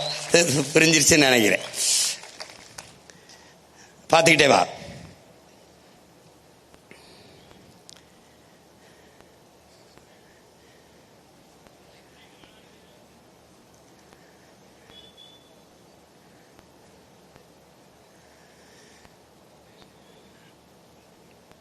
அது மிகப்பெரிய பேரழிவை ஏற்படுத்துங்குது. இப்போ என்ன சொல்ல வருதுன்னா, அது உன்னால இந்த கடல்ல இருக்கிற இப்போ நீ ஒரு காடை வெட்டி அழிச்சிட்ட, நான் நட்டு வச்சு வளர்த்துடலாம், உனக்கு புரியுதுன்னு நினைக்கிறேன். இப்போ தண்ணியை உறிஞ்சி வித்துற, நான் தடை பண்ணிட்டு தண்ணீரை சேமிச்சு வச்சுட்டு செத்துருவேன். ஆனால் கடலுக்குள்ள இருக்கிற பவளப்பாறையவோ அந்த நீலப்பச்சை பாசியவோ உன்னால என்னால ஒன்றும் உருவாக்க முடியாது. அப்ப என்ன செய்யணும், மிக கவனமா கடல் அம்மாவை நம்ம பார்த்துக்கணும். உன்னைய பெற்ற தாய் என்னைய பெற்றாள், உன் தாயை ஒருத்தி பெற்றாள், உலக எல்லா உயிர்களையும் பெற்ற தாய் இவதாங்கிறத நீ கவனத்தில் வச்சுக்கணும். அப்ப அவளை எவ்வளவு தூரம் போற்றணும் பார்த்துக்க. சும்மா வெறும் வெற்று வார்த்தையில கடலம்மா இல்ல. அவளை ஏண்டா ஒரு எல்லாவற்றையும் கொடுக்கிறவனை ஏண்டா கருணை கடல்னு சொல்றான். கருணையோடு எல்லாவற்றையும் கொடுக்கிற ஒன்று இருக்குன்னா உலகத்துல கடல் தான். அதனாலதான் கருணை கடலே என்று சொல்றோம். அப்ப அது அப்படின்னா அவ யாருன்னு நீ பாத்துக்க. இப்ப கடல் நெகிழி இந்த மாதிரி பாரு. இதுல நீ என்ன கவனிக்கணும்னா, கடல் எதனால மாசுபடுது, காற்று எப்படி மாசுபடுது பார்த்துட்ட. காற்று மாசால என்ன, புவி வெப்பமாகுது. புவி வெப்பமால என்ன, கடல் கொந்தளிக்குது, கொதிக்குது. இப்ப இது என்ன, கடல் நெகிழி மாசு. இப்ப இந்த நெகிழிங்கிறது என்ன நீ பாக்குற, இதை நெகிழி ஆங்கிலத்தில் பாலித்தீன்கிறோம், பிளாஸ்டிக் குலைமம், தமிழ்ல குலைமம். இவை ரெண்டையும் இதனால ஒழிக்க முடியுமா? முடியாது. 4 நூற்றாண்டுக்கு முன்னாடி நம்ம இந்த பிளாஸ்டிக் இந்த நெகிழி குப்பையில் இருந்தோமா? இந்த பை இருந்துச்சா? நம்ம அம்மா கையில பிளாஸ்டிக் கொடை இருந்துச்சா? இந்த நாற்காலியில் தான் உட்கார்ந்து இருந்தியா நீ? இது இல்லாம நம்ம வாழ்ந்தது இல்லையா? அப்போ இதை தடை செய்யாமல் கிளீன் இந்தியாங்கிறது எவ்வளவு பெரிய ஏமாற்று என்பதை நீ பார்க்கணும். இப்ப இந்த நெகிழி குப்பை பாரு, டே உன்னால நம்ப முடியுதா பாரு. இது மண்ணோடு மண்ணா மக்கி போக 50,000 ஆண்டுங்கிறான் ஒருத்தன், 5 லட்சம் ஆண்டுங்கிறான் ஒருத்தன், 50 லட்சம் ஆண்டுங்கிறான் ஒருத்தன். இதுல இருந்து என்ன தெரியுது? எவனும் பார்த்ததில்ல, பார்க்க போறதும் இல்ல, பார்க்கறதுக்கு இருக்க போறதும் இல்லை. யாருக்கும் தெரியல மண்ணோடு மக்கி போறதுக்கு. அதுல என்ன சொல்றான்? பூமியை அழிக்க அணுகுண்டு போட தேவையில்லை, பிளாஸ்டிக் பாலித்தீனே போதுங்கிறான். அணுகுண்டு உடனே அழிவை தரும், இது கொஞ்சம் கொஞ்சமாக அழிவை தரும், ஆனால் உறுதியாக அழிவை தரும். பாரு, இப்போ இந்த நெகிழி குப்பையை பார்த்துக்க, எங்க போகுது பாரு. நீ எங்கே போட்டாலும், தரையில் எங்கே போட்டாலும் இறுதியாக போய் சேர இடம் உன் தாயின் மடிதான். நல்லா கவனி, பார்த்துக்க. கடலுக்குள்ள என்ன இருக்குன்னு பார்த்துக்க, எங்க போய்கிட்டு இருக்குன்னு பாரு. இதுல என்ன சொல்றாரு நம்முடைய ஐயா கவிப்பேரரசு வைரமுத்து? ஆழி நெகிழியின் அகழியாக மாறிவிட்டதுங்கிறதுல. நதியில் எங்கே நீர் ஓடுகிறது? நெகிழிதான் ஓடுகிறது. கடலுக்குள் மீனின் எண்ணிக்கையை விட நெகிழியின் எண்ணிக்கை அதிகமாகிவிட்டதுங்கிறது. இந்திய நிலப்பரப்பு எவ்வளவு பெரிது? இந்த இந்திய நிலப்பரப்பை போல 3 மடங்கு கடலுக்குள் பிளாஸ்டிக் நெகிழி குப்பைகள் கிடக்கிறதுங்கிற. இந்த பிளாஸ்டிக் நெகிழி குப்பைகளை போட்டு கடலை மூடிவிட்டால் அதில் மிக அவசியமான உயிரினங்களான பவளப்பாறைகள், இந்த நீலப்பச்சை பாசி போன்ற அந்த உயிர்காற்றை தருகிற செடிகள் எல்லாம் அழிவை சந்திக்கும் போது பூமி அழிவை சந்திப்பதை தவிர வேறு வழி இல்லை. இதை விளக்குவதற்குத்தான் உங்கள் உடன் பிறந்தவன் இந்த கடலம்மா மாநாடை போட்டு, அது நான் பேசினால் உங்களுக்கு எங்க புரியாது போய்விடுமோ என்று பயந்து படம் போட்டு காட்டிக்கிட்டு இருக்கேன். ஏன்னா நீ படம் காட்டுறவனுக்கு போய் படங்க இது ஆடல் வாடல் படம் இல்ல, ரொம்ப அவசியமான அர்த்தமுள்ள படம். அதை பார்த்தா பாடையில போவ, இதை பார்த்தா பல்லாண்டு நல்லபடியா வாழ்வ. அதுக்கு தான் இதை இப்படி போட்டு காட்டுறேன். பார்த்துக்க.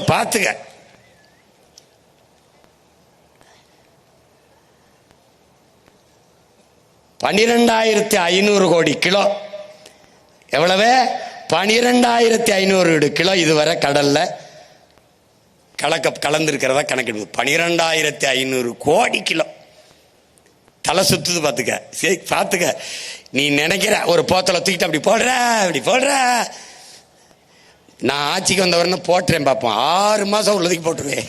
நீ நினைக்கிற நீ எல்லாம் உண்மையிலேயே என் தம்பி தங்கை தானே. இந்த கேரளாவுக்கு வண்டி எடுத்துட்டு போடா, சாலையில ஒரே ஒரு போத்தலை போட்டுறா பார்ப்போம். எங்க இருந்து வருவான்னு தெரியாது. காவல்துறை இல்ல, மக்கள் எடு கிளம்புன்றுவான். ஒரு சீம கருவேலை இல்லை, ஒரு பிளாஸ்டிக் நெகிழி இல்லை. ஏன்? என் தம்பி சொன்ன மாதிரி நல்ல ஆத்தாளுக்கு, நல்ல அப்பனுக்கு அந்த பிறந்து அந்த மண்ணின் மகன் மண்ணை தன் தாயின் மடியாக நேசிக்கிறவன் ஆளுகிறான். அப்படி ஒருவன் இந்த மண்ணில் வரணும். எவனால் முடியும்? பிரபாகரன் என்ற பெரும் மரவனின் மகனால் தான் முடியும். இந்த பாரு, இதை பார்த்து உனக்கு வீட்டில் நிம்மதியா தூக்கம் வந்துருச்சுன்னா என்னை மறந்துடுறா, இல்லைன்னா என்னை தேடி வாடா. இங்க பாரு, இது எப்படின்னா நுண்ணிய நெகிழி. இது மொத்தமா நீ பார்த்த தானே. இது துகள். இது கடல் சூப்புங்கிறான். கடலுக்குள்ள கண்ணுக்கு தெரியாது. இந்த ஒரு போத்தலில் மட்டும் 1 லிட்டர் கடல் நீரில் மட்டும் 10,000 1 லட்சம் நுண்ணிய நெகிழிகள் இருக்கு. 10,000 1 லட்சம் இந்த போத்தலுக்குள்ள மட்டும். இதனால என்னென்ன பிரச்சனை கொஞ்சம் பார்த்தே வாங்க. என்ன பிரச்சனைன்னு பாரு என்னென்ன பண்ணுது பாரு. இது என்ன ஆகிறதுன்னா பல லட்சக்கணக்கான பல கோடிக்கணக்கான உயிரினங்களை கொண்டு குவிச்சிருது. நெகிழி சூப்பாயிருச்சுங்கிறான். எப்படி நீங்க சின்னதா ஒரு காய்கறியை வெட்டி போட்டு கோழி கறியை நெருக்கி போட்டு சூப் வைப்பியா அப்படின்ட்டு, இதுக்குள்ள இருக்கிற எல்லா உயிரினங்களும் தின்னு செத்துருது. இதுவரை எவ்வளவு? 10 கோடி அளவில் இருக்குங்க. இந்த நெகிழியால செத்தது 10 கோடிக்கு மேல செத்து இருக்குன்றான். பாத்துக்க பாரு. இந்த பாரு, இந்த பறவை இப்ப பாத்து, இந்த பறவை பாத்து எப்படி செத்து கிடக்கு பாரு. இது யாருன்னு பார்த்தா இவன் திமிங்கலாம். 40 கிலோ பிளாஸ்டிக்கை தின்னுருக்காப்ல. தரையில் இருக்கிற யானை, புலி, கரடி, குரங்கு எல்லாம் என்ன திங்கிறது தெரியாம தின்ட்டு சாகுது. தண்ணிகள் இருக்கிறது தின்ட்டு சாகுது. இது என்னத்தை சொல்ல வருது? ஒரு நாள் நீனு இப்படி சாக போறாயின்னு சொல்லுது. நாம என்ன நினைக்கிறோம்? அதெல்லாம் மலை எவ்வளவு உயரமோ அவ்வளவு உயரத்திற்கு நெகிழி, பிளாஸ்டிக், குப்பை மலைகள் உருவாயிருச்சு. தரையில் இருக்கிற இந்த திடக்கழிவை, இந்த குப்பைகளை உங்கள் பிள்ளை எங்களால் சரி செஞ்சிட முடியும். திடக்கழிவு மேலாண்மையில் சரி செஞ்சிருவேன். ஆனால் தண்ணிக்குள்ளே, கடலுக்குள்ளே கொட்டி நீ மூடி வைத்திருப்பதை என்னால் இல்லை ஒன்னால் என்ன செய்ய முடியும்னு பாரு, யோசிச்சு பாரு. இந்த பறவை என்ன பண்ணிச்சு? இது எவ்வளவு வரும்? 1 கோடி நுண்ணிய நெகிழிகளை இது திங்குதுன்றது, இதுக்குள்ள இருக்குதுன்றான். 1 கோடி. எல்லாத்தையும் பார்த்துக்க. நீ வாழ்றதுக்கு இவனையெல்லாம் படுத்துற பாட பார்த்துக்க. இப்ப இந்த நெகிழி எல்லாம் போய் அது அந்த கடலுக்குள்ள இருக்கிற நுண்ணு உயிரிகளை எல்லாம் கொல்லுது. பவளப்பாறையை மூடி பவளப்பாறையை அழிக்குது. இந்த ஆல்கேங்கிற இந்த நீல பச்சை பாசி உனக்கு எது ஆக்சிஜனை தருதோ அதை போய் முடிக்குது. இது மண்ணுக்குள்ளே மக்கி மண்ணோடு மண்ணா போ பல லட்சம் ஆண்டுனா கடலுக்குள்ள நீ என்ன பண்ணுவாயின்னு பார்த்துக்க. அப்போ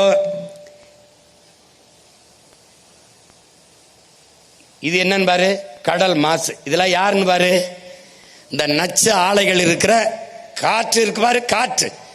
அது காற்றை மாசுபடுத்தி ஒரு கருப்பு படலமாகி புவி வெப்பத்தை மேலே போக விடாமல் தடுத்து புவி வெப்பத்தை அதிகப்படுத்துது. இவன் யாரு? கழிவு.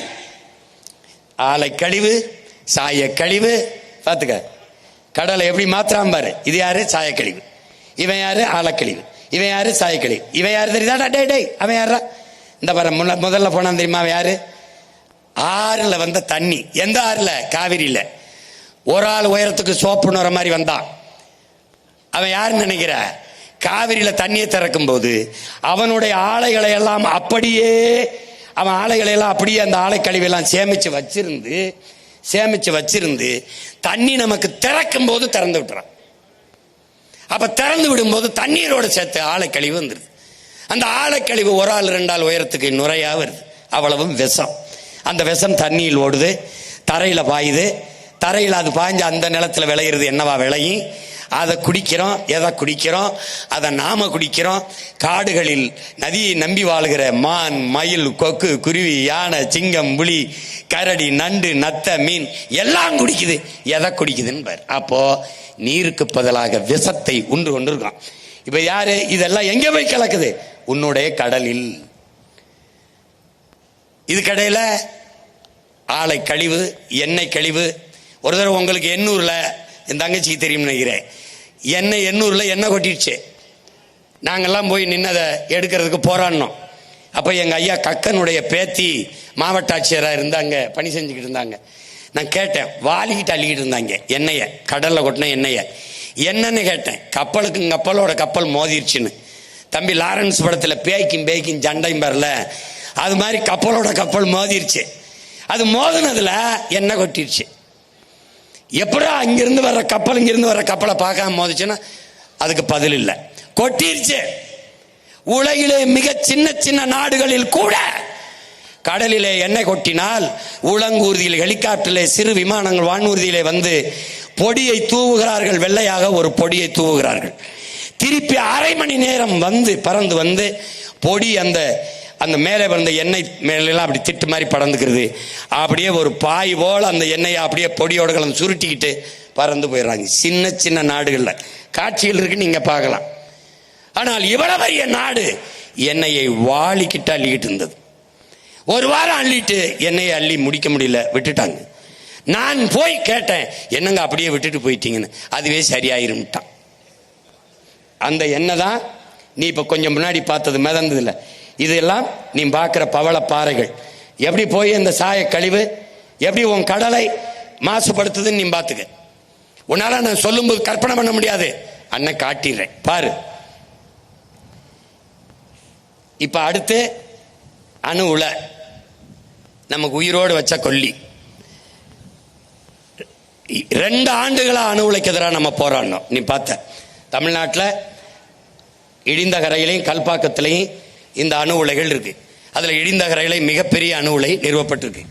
இந்த அணு உலை வேண்டாம் என்று சொல்லும் போது அட்டானமிக் பவர், அணு உலை இல்லாது எப்படி மின்சாரம் நமக்கு கிடைக்கும்? போதிய அளவுக்கு எப்படி மின்சாரத்தில் நாம் நிறைவடைவது என்று இவர்கள் கேள்வி எழுப்புவார்கள். அப்போது நமக்கு எழுகிற கேள்வி, மின்சாரம் கண்டுபிடிக்கப்பட்டது அணு உலையாலா? அணு உலை கண்டுபிடிக்கப்பட்டது மின் உற்பத்திக்காகவா? இந்த கேள்வி நமக்கு எழுகிறது. இதை அறிவார்ந்த என் தம்பிதங்கள் கேட்டு பார்க்கணும். அணு உலை கண்டுபிடிக்கப்பட்டது மின் உற்பத்திக்காக அல்ல, மின்சாரம் கண்டுபிடிக்கப்பட்டதும் அணு உலையால் அல்ல. இப்ப அந்த அணு உலை செர்னோபில்ல 1986 வெடிக்குது. உலகத்தின் பேரழிவு. அன்றைய அதிபர், ரஷ்ய அதிபர் கோப்பர்சேவ் பேசுகிறார், இது ரஷ்ய தேசத்திற்கு மட்டுமான அழிவு அல்ல, உலகத்திற்கு ஏற்பட்ட பேரழிவுங்கிறது. நாம் நம்பினோம் இந்த விஞ்ஞானிகள் நம்மை காப்பாற்றுவார்கள், ஆபத்து பார்ந்தவர்கள் என்று. ஏமாந்து விட்டோம் என்கிறார்கள். எனவே மிகப்பெரிய இரும்பு வேலியை போட்டுவிட்டு 1,00,000 ஆண்டுகளுக்கு இதன் அருகில் வராதீர்கள் என்று மூடி வைத்து விட்டு போய்விட்டார்கள். 86 வெடிக்கிறது. அவ்வளவு பெரிய பேரிடர் பேரழிவை பார்த்த பிறகு இந்தியாவிற்கு அந்த அணு உலையை ஒப்பந்தம் போட்ட பெருந்தகை நம்முடைய ஐயா ராஜீவ் காந்தி அவர்கள். இந்த அணு உலை முதலிலே கேரளாவுக்கு தான் வருது. கேரளாவுக்கு வந்த அணு உலை எப்படி தமிழ்நாட்டுக்கு வந்தது? இங்கே அணு உலையை வைக்க வேண்டும் என்று போராடிய காங்கிரஸ், கம்யூனிஸ்ட், அந்த நிலத்தில் ஆளுங்கட்சி எதிர்கட்சி 2 கட்சியும் எங்கள் நிலத்தில் அணு உலை கூடாது என்று போராடினார். கேரள மலையாளிகள் தெளிவாக இருந்தார்கள். நாங்கள் வெளிச்சத்தில் வாழ்வதை விடவும் உயிரோட வாழ்வது முதன்மையானது, எங்களுக்கு வேண்டாம் என்று விரட்டி அடித்தார்கள். ஏன்? அவனுக்கு முதலில் சொன்னது போல நல்ல தாய் தகப்பனுக்கு பிறந்தவன், அந்த மண்ணின் மகன், மண்ணையும் மக்களையும் உயிராக நேசிக்கிறவன் தலைவனாக இருந்தான். இங்கே இந்த நிலத்திற்கு இனத்திற்கு சம்பந்தமில்லாத தரகர்கள், புரோக்கர்கள் தலைவர்களாக, அதிகாரிகளாக, ஆட்சியாளர்களாக இருந்ததால் என் நிலம் அழிவதோ, என் ஆத்தாளப்பன் சாவதோ, என் இனம் படுகொலை செய்யப்படுவதோ, அழிவதை பற்றி அவர்களுக்கு கவலை இல்லை, அனுமதித்தார்கள். என்ன நடந்தது? அவனுக்கு அணு உலை அமைப்பதல்ல நோக்கம், அணு பூங்கா அமைப்பதுதான் அவனுடைய நோக்கம். அணு குண்டின் மீது அமர்ந்திருப்பதும் அணு உலைக்கு அருகில் குடியிருப்பதும் இரண்டும் ஒன்றுதான். இது அண்ணன் சொல்லல.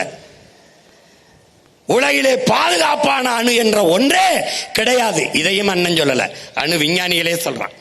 இப்ப இதுல அணு உலை வெடிக்க வேண்டியது இல்ல, வெடிக்க வேண்டியதே ஒண்ணுமில்ல. அணு உலையை குளிர்விக்கணும், அணு உலையை குளிர்விச்சுக்கிட்டே இருக்கணும். அந்த அணு உலையை குளிர்விக்க பீச்சு தண்ணி அடிக்கிறான் பார், அந்த தண்ணீர் கடலுக்குள்ள போய் கலக்கும். ஒன்னு ஆறுல விடணும், கடற்கரை ஓரத்தில் கட்டுவதற்கு காரணமே அந்த தண்ணீரை கடலுக்குள் விடுவதற்கு தான். விடுவதால என்னன்னு பாரு, என்ன நடக்குதுன்னு பாரு. உனக்கு இதுல காட்சிப்படுத்தல, தனியா மறுபடியும் தேர்தல் அப்ப போட்டு காட்டுறேன் பாரு. இந்த அணு உலையை பீச்சி அடிக்கிற தண்ணீர் இப்படி தரையில பட்டுச்சுன்னு வச்சுக்கடா, அதுல ஒரு புல்லு முளைக்கும். அந்த புல்லை மாடு மேயும். அந்த மாடு மெஞ்சோட மாட்டுல இருந்து பால் வருது. அந்த பாலை கறந்து அதுல இருந்து தயிர், நெய், மோர், வெண்ணெய், நெய்யை எடுத்து ஒரு கண்ணாடி போத்தல்ல அடைச்சு அதை மூடிய திரியிட்டு ஒரு இருட்டு அரைக்கில வச்சு கதவை பூட்டிட்டு இந்த போத்தலை உள்ள வச்சு நான் பகல் போல எரியுங்கிறான். இவ்வளவு போயும் அந்த அணு கதிர் குறையல. இந்த அணு கதிர் வீச்சு என்பது நன்கு கட்டப்பட்ட காங்கிரீட் மதில் சுவரை 1,00,000 கிலோமீட்டர் வேகத்தில் ஊடுருவி கிழித்துக் கொண்டு வெளியேறுங்கிறான். அப்ப சதை எம்மாத்திரம்னு பாரு, பார்த்துக்கிட்டே இரு. இங்க பாரு, காட்டுறேன் பாரு, ஒவ்வொன்னா பாரு பாரு.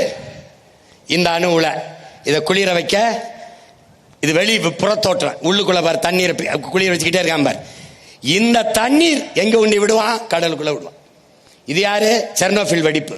அதுக்கு முன்னாடி வந்தது எது? புகுஷிமா. இது ரெண்டையும் பார்த்த பிறகும் கூட இவங்க வெளிப்புற்றதா தெரியல. பெரு வெடிப்புக்கு பிறகு இதனால என்ன? இது யாரு? இங்க இதுல யாரு பார்த்தா 100க்கும் மேற்பட்ட திமிங்கலங்கள் செத்து வெளியில வந்துச்சு பார்த்த. இதெல்லாம் யாரு? எங்கேயும் இல்ல, நம்மூர் கடற்கரை தான் தம்பி. இது நம்மூர் கடற்கரை தான். எதுக்கு இத்தனை லட்சக்கணக்கான மீன் செத்து ஒதுங்கி இருக்கு? அணுக்கசிவு, அணுக்கழிவு. நீ நச்ச உள்ள விட்ட, அது தின்னுட்டு அது பொதுவாரு வாழ முடியல, வெளியில வந்து கிடக்குவார், செத்து கிடக்குவார். பாரு எப்படி செத்து மிதக்குது பாரு. அது செத்து மிதக்குது உடனே விஷத்தை. நீ இதே மீனை கொஞ்சம் கொஞ்சமா தின்னு கொஞ்ச நாளைக்கு அப்புறம் சாவ. ஏன்?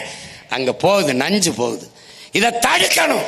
எப்போ உன் பிள்ளை என்னைக்கு வர்றானோ அன்னைக்கு தான் இது தடுக்கப்படும். பாரு, இப்ப பாரு, இதெல்லாம் தெரிஞ்சுக்காம நீ எனக்கு ஓட்டு போட்டு ஒன்றும் பயன் இல்லை. தெரிஞ்சுக்க போட்டா போடு, போல என்ன போய் எவனுக்கோ போடு. இது தெரிஞ்சுக்கிட்டு இல்ல அண்ணன் வந்தா தான் நாடு மக்களும் நல்லா இருக்கும்னா என்னை நாடு, என்னை தேடு, என்னுடைய விவசாயிக்கு ஒரு ஓட்ட போடு. புரியுதா? ஆனால் நான் செய்வது என் பிறவி கடமையை செய்றேன். நான் இந்த இனத்தில் உன்னோட பிறந்துட்டேன், உன்னை விட்டு போக முடியல, அதனால செய்றேன். ஏன்? எனக்கு முன்னவன், என் ரத்தவன், என் தலைவன் இந்த பணியை செஞ்சான். அவனுக்கு முன்னவர்கள் செய்தார்கள். இதை நான் எனக்கும் பின்னவர்கள் செய்வார்கள். வெல்வோம், இதெல்லாம் சரி பண்ணுவோம். பாரு, இப்ப இது என்ன, இப்ப என்னன்னு பாரு, இது யாருன்னு பாரு. இப்ப அந்த கசிவு உள்ள போய், சாயக்கழிவு ஆழக்கழிவு உள்ள போய், இந்த நச்சு எல்லாம் போய் எப்படி கடல்வாழ் உயிரினங்கள் செத்து ஒதுங்குன்னு பாக்குற. 30 விழுக்காட்டு உணவை நிறைவு செய்வதவன் யார்? அவன் தான். அவன் ஏன் இப்படி செத்து போனமானா அதை பத்தி பேச மாட்டான். இப்ப நான் பேசணும், கவனமாறு. இது யாரு? அணு கழிவு, பல ஆயிரக்கணக்கான டன் எடையுள்ள அணுக்கழிவு. இந்த அணுக்கழிவை பூமிக்குள்ள புதைக்கணும், புதைச்சு வைக்கணும். எப்படி? இந்த உலையப்பாரு, இது என்னன்னு பாருதியா, இங்க பாரு, நன்கு கட்டப்பட்ட அந்த அலுமினிய தகடுக்குள்ள அப்படி கொட்டி மேல ஒரு தகடை வச்சு வெல்டிங் வச்சு அப்படி பலாயிரம் அடி பூமியை தோண்டி அதுக்குள்ள போட்டு புதைச்சு மூடணும். அப்படி மூடி வைக்கிற இந்த அணுக்கழிவு 50,000 ஆண்டுகளுக்கு அதன் வீச்சு குறையாதுங்கிறான். எப்படா பூமிக்குள்ள வெல்டு வச்சிருந்தா வச்சிருக்கான் பாரா, இதை ஆழ குழி தோண்டி புதைத்தும் 50,000 ஆண்டுகளுக்கு அதன் வீச்சு குறையாதுங்கிறான். ஒருவேளை நாமெல்லாம் செத்த பிறகு, இன்னைக்கு 2800 ஆண்டுக்கு முன்னாடி இங்க வாழ்ந்திருக்கான் தமிழன்னு தோன்றான் பார் கீழடியில, அப்படி தோண்டுனான்னு வச்சுக்க, என்ன யோசிச்சுக்க. இப்ப இந்த அணுக்கழிவை இங்கே புதைக்காதை என்று இந்த நிலத்தில் நின்று போராடிய ஒரே மகன் ஓ அண்ணன், நான் ஒருத்தன் தான். இதே தூத்துக்குடியில் வந்து போறான், இங்க இருக்கிறான். எவனும் ஆயுதரகல. ஏன்? எவனுக்கு இதை பத்தி தெரியல, அவனுக்கு தேவையும் இல்லை. ஏன்? எனக்கு இது ஒரே ஒரு நிலம்தான் இருக்கிறது, இது மண்ணல்ல, என் அன்னையின் மடி என்பதால், என் தாயின் மடி என்பதால் தவித்தேன், துடித்தேன், போராடின. இங்க வைக்க கூடாது என்றும் போராடினவன இந்திய ஒன்றிய அரசு கர்நாடகாவில் இருக்கிற கோலார், அங்க தங்கவே இல்லை, வேலை இல்லை, அங்க தோண்டப்பட்ட அந்த பகுதியில் புதைக்கலாம் என்று முடிவெடுக்கல, கருத்து சொல்லிச்சு. கருத்து சொன்னதற்கு மொத்த கர்நாடகாவில் எல்லாரும் அவனவன் கட்சி கொடியை கீழே போட்டுவிட்டு கர்நாடக மாநில கொடியை தூக்கிட்டு வீதிக்கு வந்துட்டான். புதைக்கலாம்ங்கிற கருத்து, அதோட அந்த கருத்தை அப்படியே புதைச்சிருச்சு ஒன்றிய அரசு. இப்ப எங்க இருக்கு? இந்த கழிவை என் நிலத்திலே இடிந்த கரையிலேயே புதைக்கலாம் என்று இருக்கான். எப்போ? நான் இருக்கிற வரை தோன்ற குழியில் இவங்கள புதப்படைய ஒளிய ஒரு காலத்திலும் புதைக்க முடியாது. எவ்வாறு? இது யாரு? நம்முடைய ஐயா, தமிழ் அறிவியலின் அடையாளம், பெருமதிப்பிற்குரிய பெருந்தகை நம்முடைய அப்துல் கலாம் அவர்கள். அணு உலையை ஆதரித்த பெருந்தகை. கடைசியாக ஆதரிச்சு பேசுற ஒவ்வொரு இடத்துலயும் அவர் என்ன சொல்றாரு? காற்றாலை மின்சாரமும் சூரிய ஒளி மின்சாரமும் தான் சுற்றுச்சூழலுக்கு பாதுகாப்பானது, ஆபத்தில்லாதது என்று சொல்லி சொல்லி முடித்தார். அணு உலையை ஆதரிக்கிறார். ஏன்னா அவர் விஞ்ஞானி,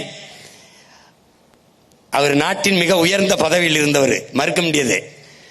ஆனாலும் அவர் காற்றாலை மின்சாரமும் சூரிய ஒளி மின்சாரமும் தான் சூழியலுக்கு, சுற்றுச்சூழலுக்கு பாதுகாப்பானது என்று சொன்னார்.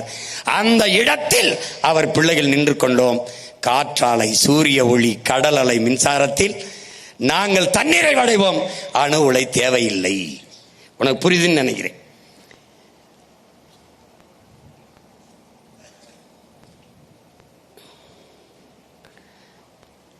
இவன் அடுத்த ஐட்டக்காரன். இங்க பாரு, சாகர் மாலா இந்தியில, தமிழ்ல யாரு? கடல் மாலை. இப்ப சொல்லும்போது உனக்கு தெரியல எதனால இதெல்லாம் நடக்குதுன்னு தெரிஞ்சுக்கணும்ல. என்னென்ன சாகர் மாலான்ற, என்னென்ன கடல் மாலை, பாரு எப்படி நடக்குதுன்னு பாரு. இவ யாருன்னா பீம்ஸ்டெக். பீம்ஸ்டெக்னா Bangladesh, India, Myanmar, Sri Lanka, Thailand, இதோட டெக்னிக்கல் எக்கனாமிக் கோஆபரேஷன், அதான் பீம்ஸ்டெக். இந்த நாடுகளுடைய பொருளாதார வளர்ச்சி, இதனுடைய டெக்னிக்கல் எக்கனாமிக் கோஆபரேஷன், அதுக்கு இந்த திட்டத்துக்கு பேர் பீம்ஸ்டெக். இந்தியாவுக்குள்ள சாகர் மாலா, இந்தியில, தமிழ்ல கடல் மாலை. இந்த திட்டத்திற்கு பிலிப்பைன்ஸ்ங்கிற ஒரு நாட்டில் இது அந்த பிலிப்பைன்ஸ் நாட்டில் இருக்கிற வங்கி. இந்த வங்கிக்கு பேர் ஆசியன் டெவலப்மெண்ட் பேங்க். இந்த ஆசியன் டெவலப்மெண்ட் பேங்க்ல 250 லட்சம் கோடி, ஒரு சின்ன நாட்டுக்கு 250 லட்சம் கோடி அந்த ஆசியன் டெவலப்மெண்ட் பேங்க் வருது. இந்த சின்ன நாட்டுக்கு 250 லட்சம் கோடி எப்படி அந்த வங்கிக்கு வருது என்று தேடினால் எங்கிருந்து வருது? அமெரிக்காவின் ராக்பெல்லர் ஃபவுண்டேஷன்ல இருந்து இங்க வருது. எதுக்காக வருது? இந்த திட்டத்துக்காக வருது. பீம்ஸ்டெக்ங்கிற இந்த சாகர் மாலா திட்டத்துக்கு வருது. பீம்ஸ்டெக்கு வருது. அதுல இந்த சாகர் மாலா திட்டத்திற்கு இந்தியா 25 லட்சம் கோடியை பெறுது, ஒப்பந்தம் போட்டுது. அதுல 8 லட்சம் கோடியை முதலில் இதுல முதலீடு செய்து. இதன் நோக்கம், இந்த சாகர் மாலாவின் நோக்கம், இந்த கடல் மாலையின் நோக்கம் சாலை போக்குவரத்து, தரை போக்குவரத்து, தொடர்வண்டி போக்குவரத்து, விண்ணூர்தி போக்குவரத்து, எல்லாவற்றையும் இணைத்து கடல் போக்குவரத்து கொண்டு வரணும், கப்பல் போக்குவரத்துக்கு கொண்டு வரணும். இந்த கொண்டு வரான் பாரு, எல்லாத்தையும் கப்பல் போக்குவரத்து கொண்டு வருவான். இந்த இது யாரு? சாலை போக்குவரத்து. நீ இந்த 8 வழிச்சாலை 10 வழிச்சாலை நான் யாருக்கு போடுறான் நீ நினைச்சுக்கிட்டு இருக்க? உனக்குன்னு. அந்த பைத்தியக்காரத்தனத்துக்கு அண்ணன் பலியாக முடியாது. இது உனக்கு இல்ல, உள்நாட்டு வெளிநாட்டு பெரும் முதலாளிகள் உற்பத்தி செய்கிற பொருளை விரைந்து எடுத்து செல்வதற்கு போடப்பட்ட சாலை இது. இந்த மூடு போது பாரு, இதுக்குள்ள என்ன இருக்கு?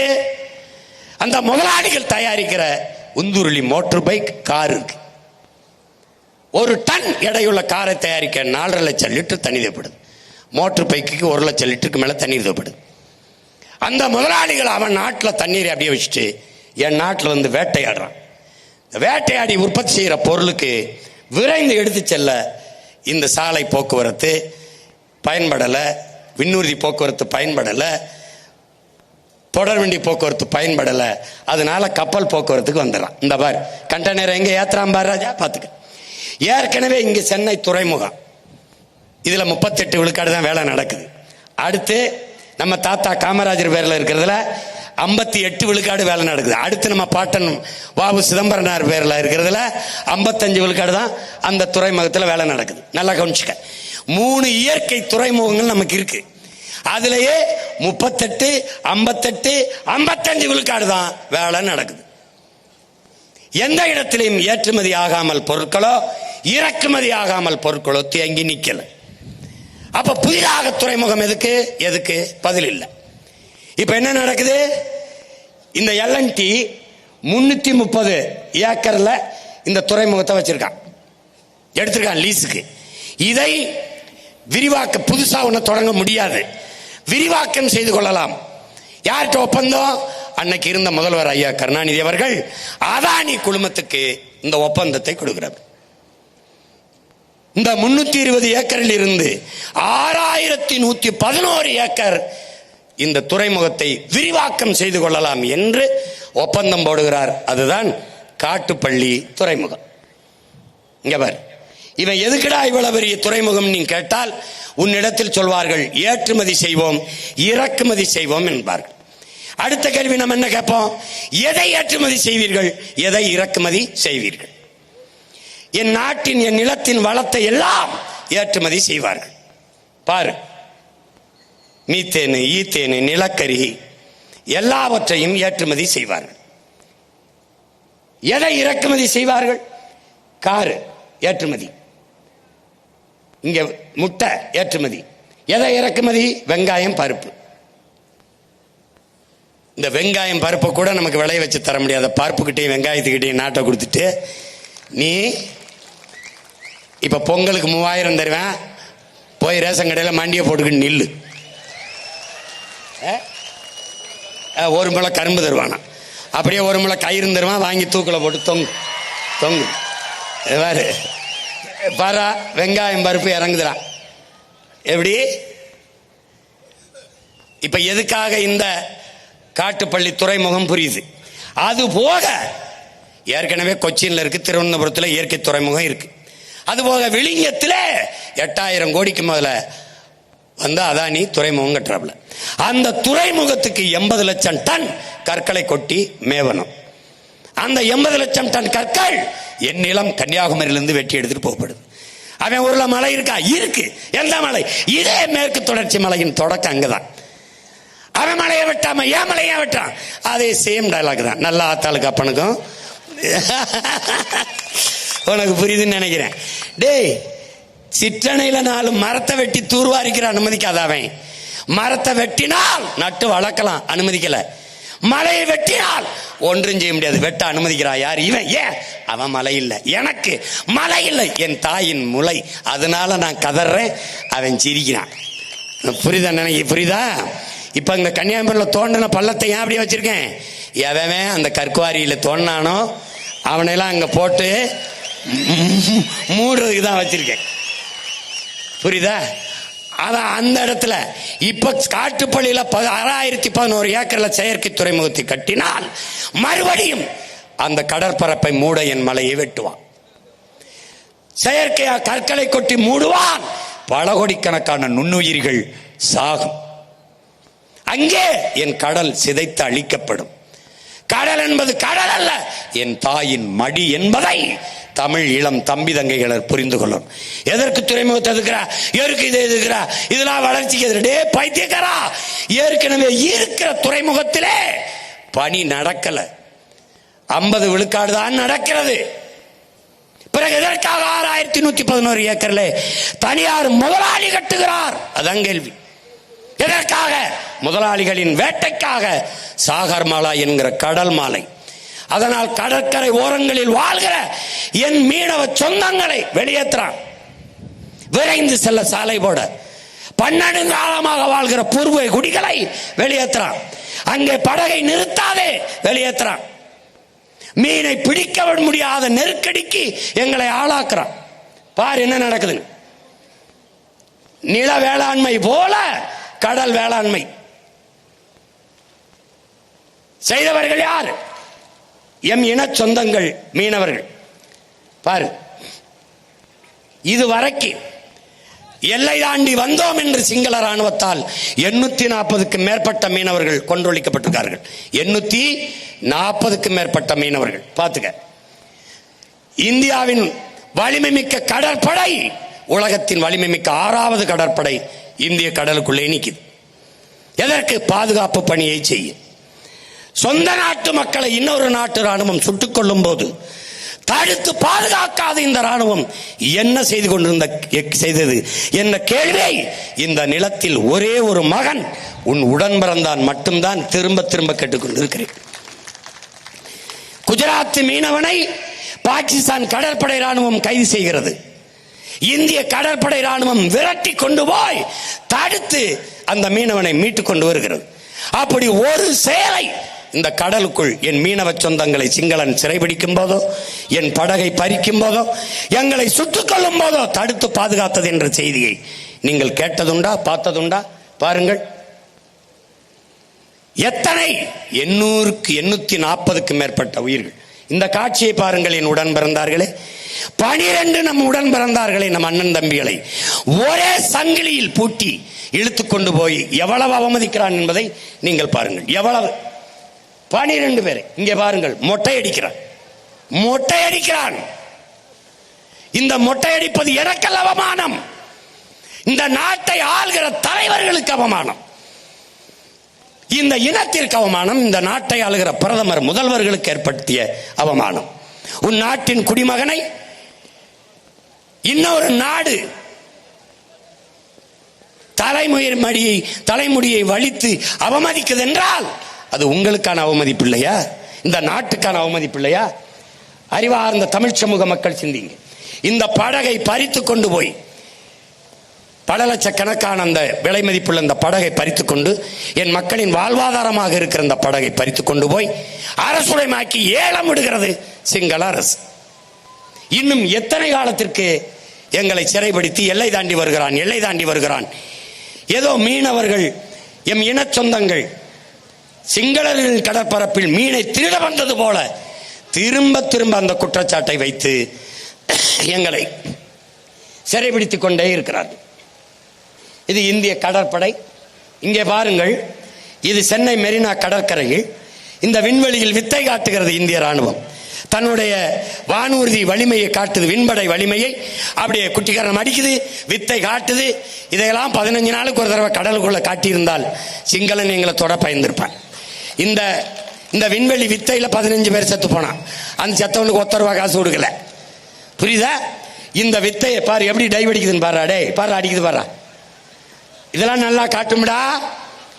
எப்படி வித்தை காட்டுது பாரு. எப்படி இவ்வளவு இவ்வளவு வலிமையை வச்சுக்கிட்டு சொந்த நாட்டு மக்கள் அவன் கைது பண்றான், சிறை பிடிக்கிறான், வேடிக்கை பார்க்குது. எப்படி?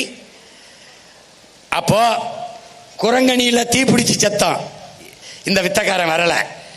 இங்க பாரு, ஓகி புயல்ல மிதக்கிறவன் யாருன்னு வரா, 200 பேர் செத்து மிதந்தோம். காப்பாத்த வரல இந்த கடற்படை. செத்து போன பிணத்தையாவது எடுத்து கொடு, நாங்க எங்க முறைப்படி மரியாதையோட அடக்கம் பண்ணிக்கிறோம். அப்பவும் வரல. ஏன்? செத்தவன் தமிழன் வரல. இப்ப எனக்கு என்ன வழி இருக்கு? கடைசியா என் கடலை, இந்த கப்பல் நிக்குதுரா, என் கடலை காப்பாத்த அல்ல, என் கடலோடி மக்களை, என் மீனவ மக்களை காப்பாத்த அல்ல. நீ நன்றாக தெரிந்து கொள். 840 மீனவன் கொல்லப்பட்டிருக்கான், இத்தனை பேர் சிறைபிடிக்கப்பட்டிருக்கான். ஒரே ஒரு மகன் எங்கள் தலைவன் தமிழீழ மண்ணிலே தன் படையோடு நிற்கிற போது ஒரு மீனவனை சிங்களம் தொடல. அப்ப யார்? என் இனத்தின் குல தெய்வமடா என் தலைவன் பிரபாகரன், என் இனத்தின் காவலாரன், காவல் தெய்வம் என்பதை தமிழ் இளம் தலைமுறை புரிஞ்சுக்கணும். இப்ப அவன் இல்ல, தொட்டு தொட்டு பாக்குறான். எழுதி வச்சுக்க, அவன் பிள்ளை இங்க நிக்கிற ஒரு நாள் இதே ஆட்டத்தை நான் காட்டுவேன் உனக்கு. இதே ஆட்டத்தை நான் காட்டுவேன். தம்பி போடு, என்னாச்சு?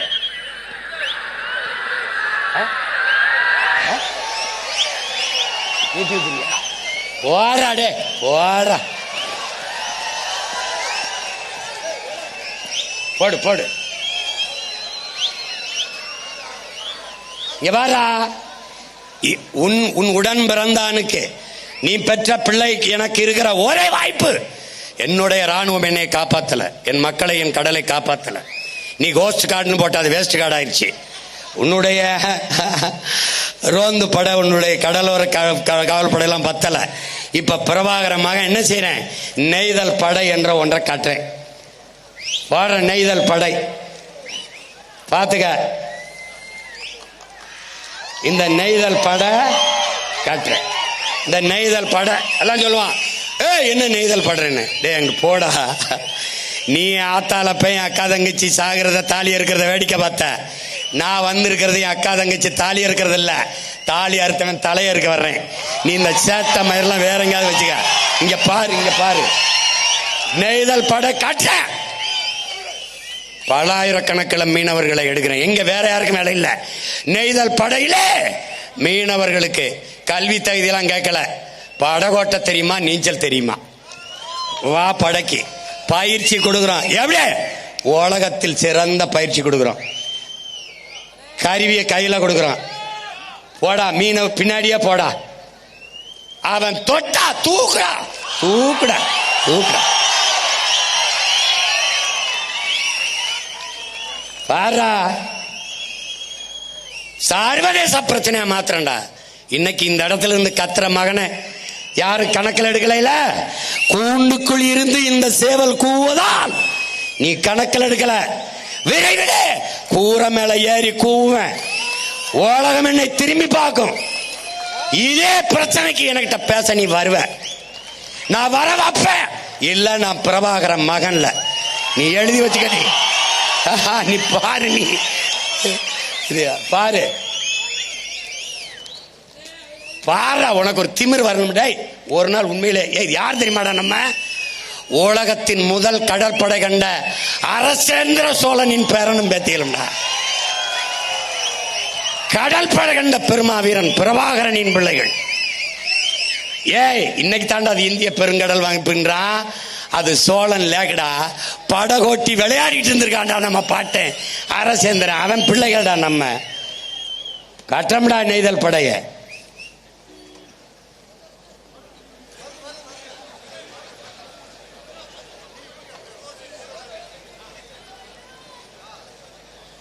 கட்டம். இப்ப என்ன தெரியுமா, அம்மாவோட கொஞ்சம் பேசிக்கிறேன். அம்மா, எங்கள் கடல் அம்மா, உன் பிள்ளைகள் எங்களின் பிழை பொறுப்பாயா தாயே? பிழை பொறுப்பாயா? நீ எங்களுக்கு உப்பு தந்தாய், உணவு தந்தாய், உயிர் காற்றாய், மூச்சும் தந்தாய். உப்பிட்டவரை உள்ளளவு நினை என்றோம். உப்பிட்டு உணவு தந்த உயிர் தந்த உன்னை உயிராக போற்ற மறந்தோம் அம்மா, மன்னிப்பாயா? மன்னிப்பாயா? முத்து தந்தாய், பவளம் தந்தாய், சத்துள்ள மீன்கள் வகை வகையாய் வாரி தந்தாய், நண்டு தந்தாய், ஆமை தந்தாய், சுறா எறா எல்லாம் தந்தாய், என்னென்னவோ அள்ளி தந்தாய். எண்ணி சொல்ல ஒன்றா ரெண்டா? என் தாயே, என் தாயே, நீ மழையா எங்களுக்கு குடிக்க நீர் தந்தாய், உன்னை குப்பை மேடாக்கினோம்.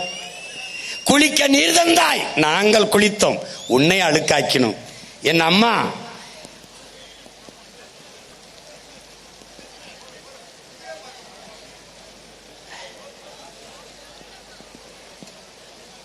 உன்னை உயிராய் போற்ற மறந்தோம் அம்மா. பாரு, அவதான் எல்லாம் தந்தா. வகை வகையா மீன் தந்தா, நண்டு தந்தா, ஆமை தந்தா, சுறா எறா எல்லாம் தந்தா. சொல்றதுக்கு ஒன்னு ரெண்டு இல்லடா, எல்லாம் தந்தா. என்னென்னவோ தந்தாய் தாயே, உன்னை நாங்கள் மறந்தோம், மன்னிப்பாயான்னு கேட்கிறான். நீ மழையாய் வந்து குடிக்க நீர் தந்தாய், உன்னை குப்பை மேடாக்குனா ஆக்கியிருக்கேன் பாரு. குளிக்க நீர் தந்தாய், குளித்தான், உன்னை அழுக்காக்கிட்டான். இந்த வாரு எப்படி அழுக்காக்கியிருக்கேன் பாரு. பாரு பாரு பாரு. இது என்ன சொல்றான்? இந்த நானிலம் செழிக்க அருவியாய் ஆறாய் ஓடையாய் ஓடி வந்தாய். ஆலை கழிவையும் சாய கழிவையும் அதில் கலந்து உன்னை சாக்கடை ஆக்கினோம் தாயே, சாக்கடை ஆக்கினோம். ஆக்கியிருக்க பாத்துக்க, பாத்துக்க. ஏன்னா படம் பார்த்து கெட்டு போனா இந்த படம் பார்த்தா திருந்து. அன்னையே, அன்னையே, நீ அமுத பால் ஊட்டினாய், அதை அறிந்திக் கொண்டே, அந்த பாலை அறிந்திக் கொண்டே உன் வாயிலே நாங்கள் நஞ்சை ஊட்டினோம்.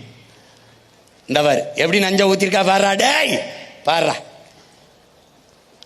மனிதனை அழிக்க ஆயுதங்கள் பல செய்தோம், அணுகுண்டுகளும் செய்தோம். அது வெடிக்குதா இல்லையா என்று என் அம்மா உன்மேல வீசித்தான் சோதனை செய்தோம். எது செஞ்சாலும் கர்மம் முடிச்சவன் வெடிக்குதானா அவ தலையில தான் போடுவான். இந்த மாதிரி போடுறான் பாரு. பாராடே பாரா. இந்த பாவம் உன்னை சும்மா விடாது பாரு. உன் நெஞ்சில் வீசித்தானே சோதனை செய்தோம் தாயே. ஆறு வறண்டது, ஏரி வறண்டது, குளம் வறண்டது, குட்டை வறண்டது, கண்மாய் வறண்டது, கால்வாய் வறண்டது தாயே. என் கடலம்மா, நீ வறண்டால் என்னாவோம் என்று எண்ணி பார்க்க மறந்து விட்டோம் தாயே. மன்னிப்பாயா உன் மக்களை? மன்னிப்பாயா? பாரு, அவ வறண்டா என்ன ஆகும்னு யோசிச்சுக்க. உன் மக்களை மன்னிப்பாயா தாயே? என் அம்மா கடலம்மா மன்னிப்பாயா? கரையிலிருந்து பார்த்தால் கண்ணு கெட்டினவரே, கண்ணுக்கு வெறும் தண்ணீர் தான் தெரிகிறது அம்மா. ஆனால் உனக்குள் எத்தனை கோடி உயிரினங்கள் இருக்கிறது என்பது எவர் கண்ணுக்கு தெரிகிறது தாயே? எவர் கண்ணுக்கு தெரிகிறது? 100 கோடிக்கு மேலே, 100 கோடிக்கு மேலே உயிரினங்கள் வாழுதுங்கிறான். பார்த்துக்க நீ. ஆனா நமக்கு அது தெரியுதுல, வெறுமனே. இது என்ன சொல்றாங்க நபிகள்? ஒரு அருளாளரை போல எல்லா வளங்களையும் அள்ளி தருகிறாய் எங்களுக்கென்று இறைதூதர் நபிகள் நாயகம் சொல்றார். ஒரு அருளாளரை போல கடல் நமக்கு. அதனாலதான் அதுக்கு பேர் என்ன? கருணை கடல்னு பேர். அடுத்து என்ன? கொந்தளிக்கிற அலை. அது இறைமகன் இயேசுவின் ஒற்றை சொல்லுக்கு கட்டுப்பட்டு அது நடந்து செல்ல பாதை கொடுக்குது. நடந்து செல்ல பாதை கொடுத்தவள். பிறகு நம்பிக்கையோடு ஆழ்கடலில் வலையை வீசு என்று தன் அருமை சீடன் சீமோனுக்கு தேவகுமாரன் சொன்னதை கேட்டு கருணை, இங்க பாரு, கணக்கில்லாத மீன்களை அள்ளித்தந்த கருணை மாதா நம்முடைய கடல் அன்னை. அன்று அன்று உன்னை கடந்து அமிழ்தத்தை எடுத்தான் எங்கள் பரந்தாமன். அன்று கடல் தாயே உன்னை கடந்த அமிழ்தத்தை எடுத்தான் எங்கள் பரந்தாமன். இன்று உன் நுரையீரலை குடைந்து இந்த பேராசை பேய்கள் மீத்தேன் ஈத்தேன் எடுத்து கெடுக்கிறார்கள். அம்மா பார், கெடுக்கிறார்கள்.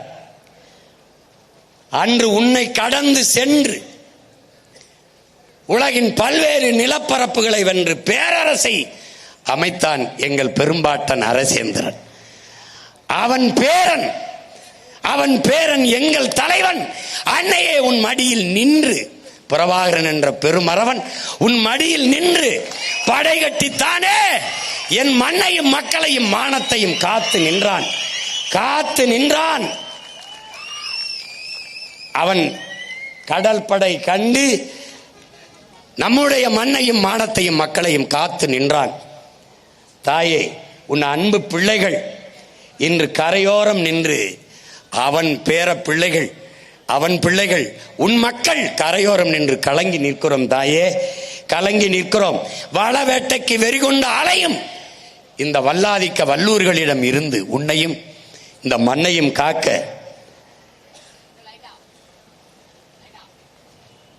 கூட்டாண்மை கொள்ளையர்கள், கார்ப்பரேட் முதலாளிகள், கூட்டாண்மை கொள்ளையர்களிடம் இருந்து இந்த நாட்டையும் மக்களையும் என் மண்ணையும் மக்களையும் காக்க வழியில்லையே என்று உன் கரையோரத்தில் கலங்கி நிற்கிறோம் தாயே. வழியில்லையே என்று கலங்கி தவித்து நிற்கிறோம் தாயே. என் அம்மா கடலம்மா, இந்த பிள்ளைகள் செய்த பெரும்பிழையை பொறுப்பாயா? ஒன்றுதான் சொல்ல தோன்றுகிறது என் அம்மா. அன்றைக்கு நீ அந்த ஒற்றை உயிர், ஒற்றை செல் உயிரான அந்த உயிரை நீ பிறப்பிக்கவில்லை என்றால் உலகத்தில் இத்தனை பிரச்சனைகள் உனக்கு வந்தே இருக்காதே தாயே. அந்த ஒற்றை செல் உயிரினத்தை இந்த தாய் அன்று பிறப்பிக்காமல் இருந்திருந்தால் அவளுக்கு இத்தனை பிரச்சனை வந்திருக்காது. அதனால் என் அம்மா கடலம்மா,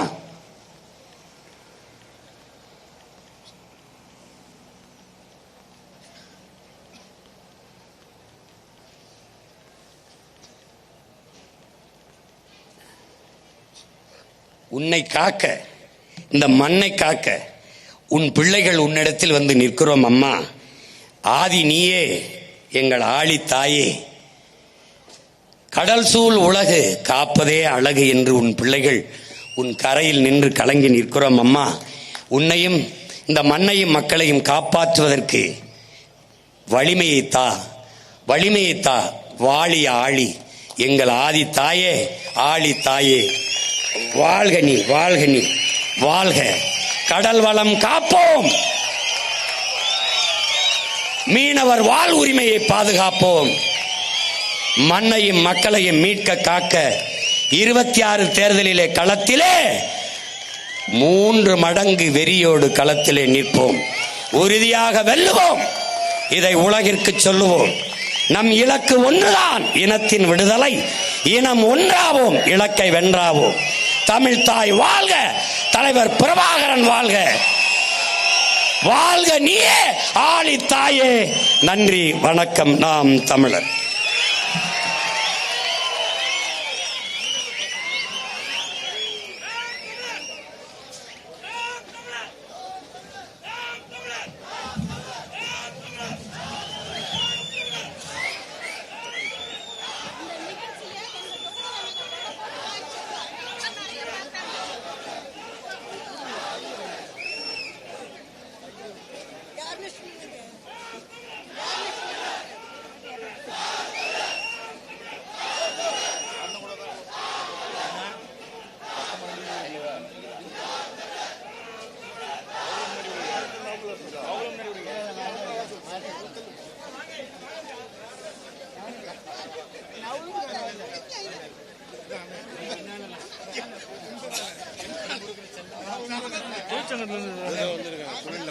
ஆமா வணக்கம். 5 கிணறு பகுதி மாற்று கட்சியிலிருந்து 50க்கும் மேற்பட்டோர் நாம் தமிழ் கட்சியில் தங்களை இணைத்துக் கொள்கிறார்கள். என் உயிரினும் மேலான என் உடன் பிறந்தார்களே, 20ஆம் தேதி தான் இந்த கடலம்மா மாநாட்டை வைத்திருந்தோம். இன்று உலக மீனவர் தினம். அதனால் இந்த நாளை குறித்து இங்கே கடலம்மா மாநாடை நடத்தினோம். இதில் இன்னும் ஒரு சிறப்பு, தமிழீழ நம்முடைய தாயகத்தின் தேசிய கொடியை நம் உயிர் தலைவன் அறிவித்த நாளும் இன்றுதான். புலிக்கொடி ஏந்திய நம் பாட்டனின் தலைவனின் பரம்பரையில் வந்த பிள்ளைகள் கடலை காப்பாற்றுவதற்கு கடலம்மா மாநாடில் இன்று நடத்துவதில் பெருமையும் மகிழ்ச்சியும் புரட்சி வெல்லட்டும்.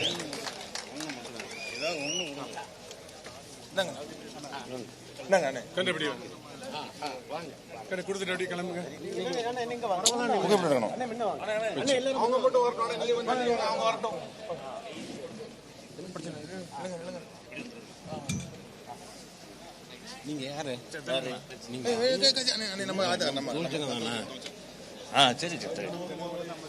தள்ளிக்குங்க.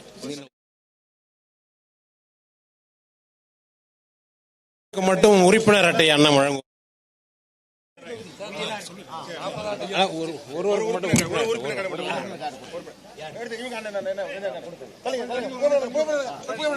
கட்சியில் இணைந்தவருக்கு ஒருவருக்கு மட்டும் அண்ணன் உறுப்பினர் அட்டையை கொடுக்கிறார். மற்றவர்களுக்கு நேரில் வழங்கப்படும்.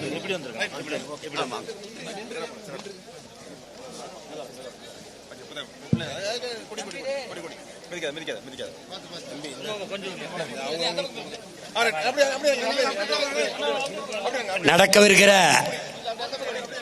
26 சட்டமன்ற தேர்தலிலே ராதாபுரத்திலே என்னுடைய அன்பு தம்பி தாமரை பாண்டியனுடைய துணைவியார் என் அன்பு கொழுந்தியால் அவர்கள் முனைவர் ராதாபுரம் தொகுதியிலே நாம் தமிழர் கட்சியின் சார்பாக போட்டியிடுகிறார்கள்.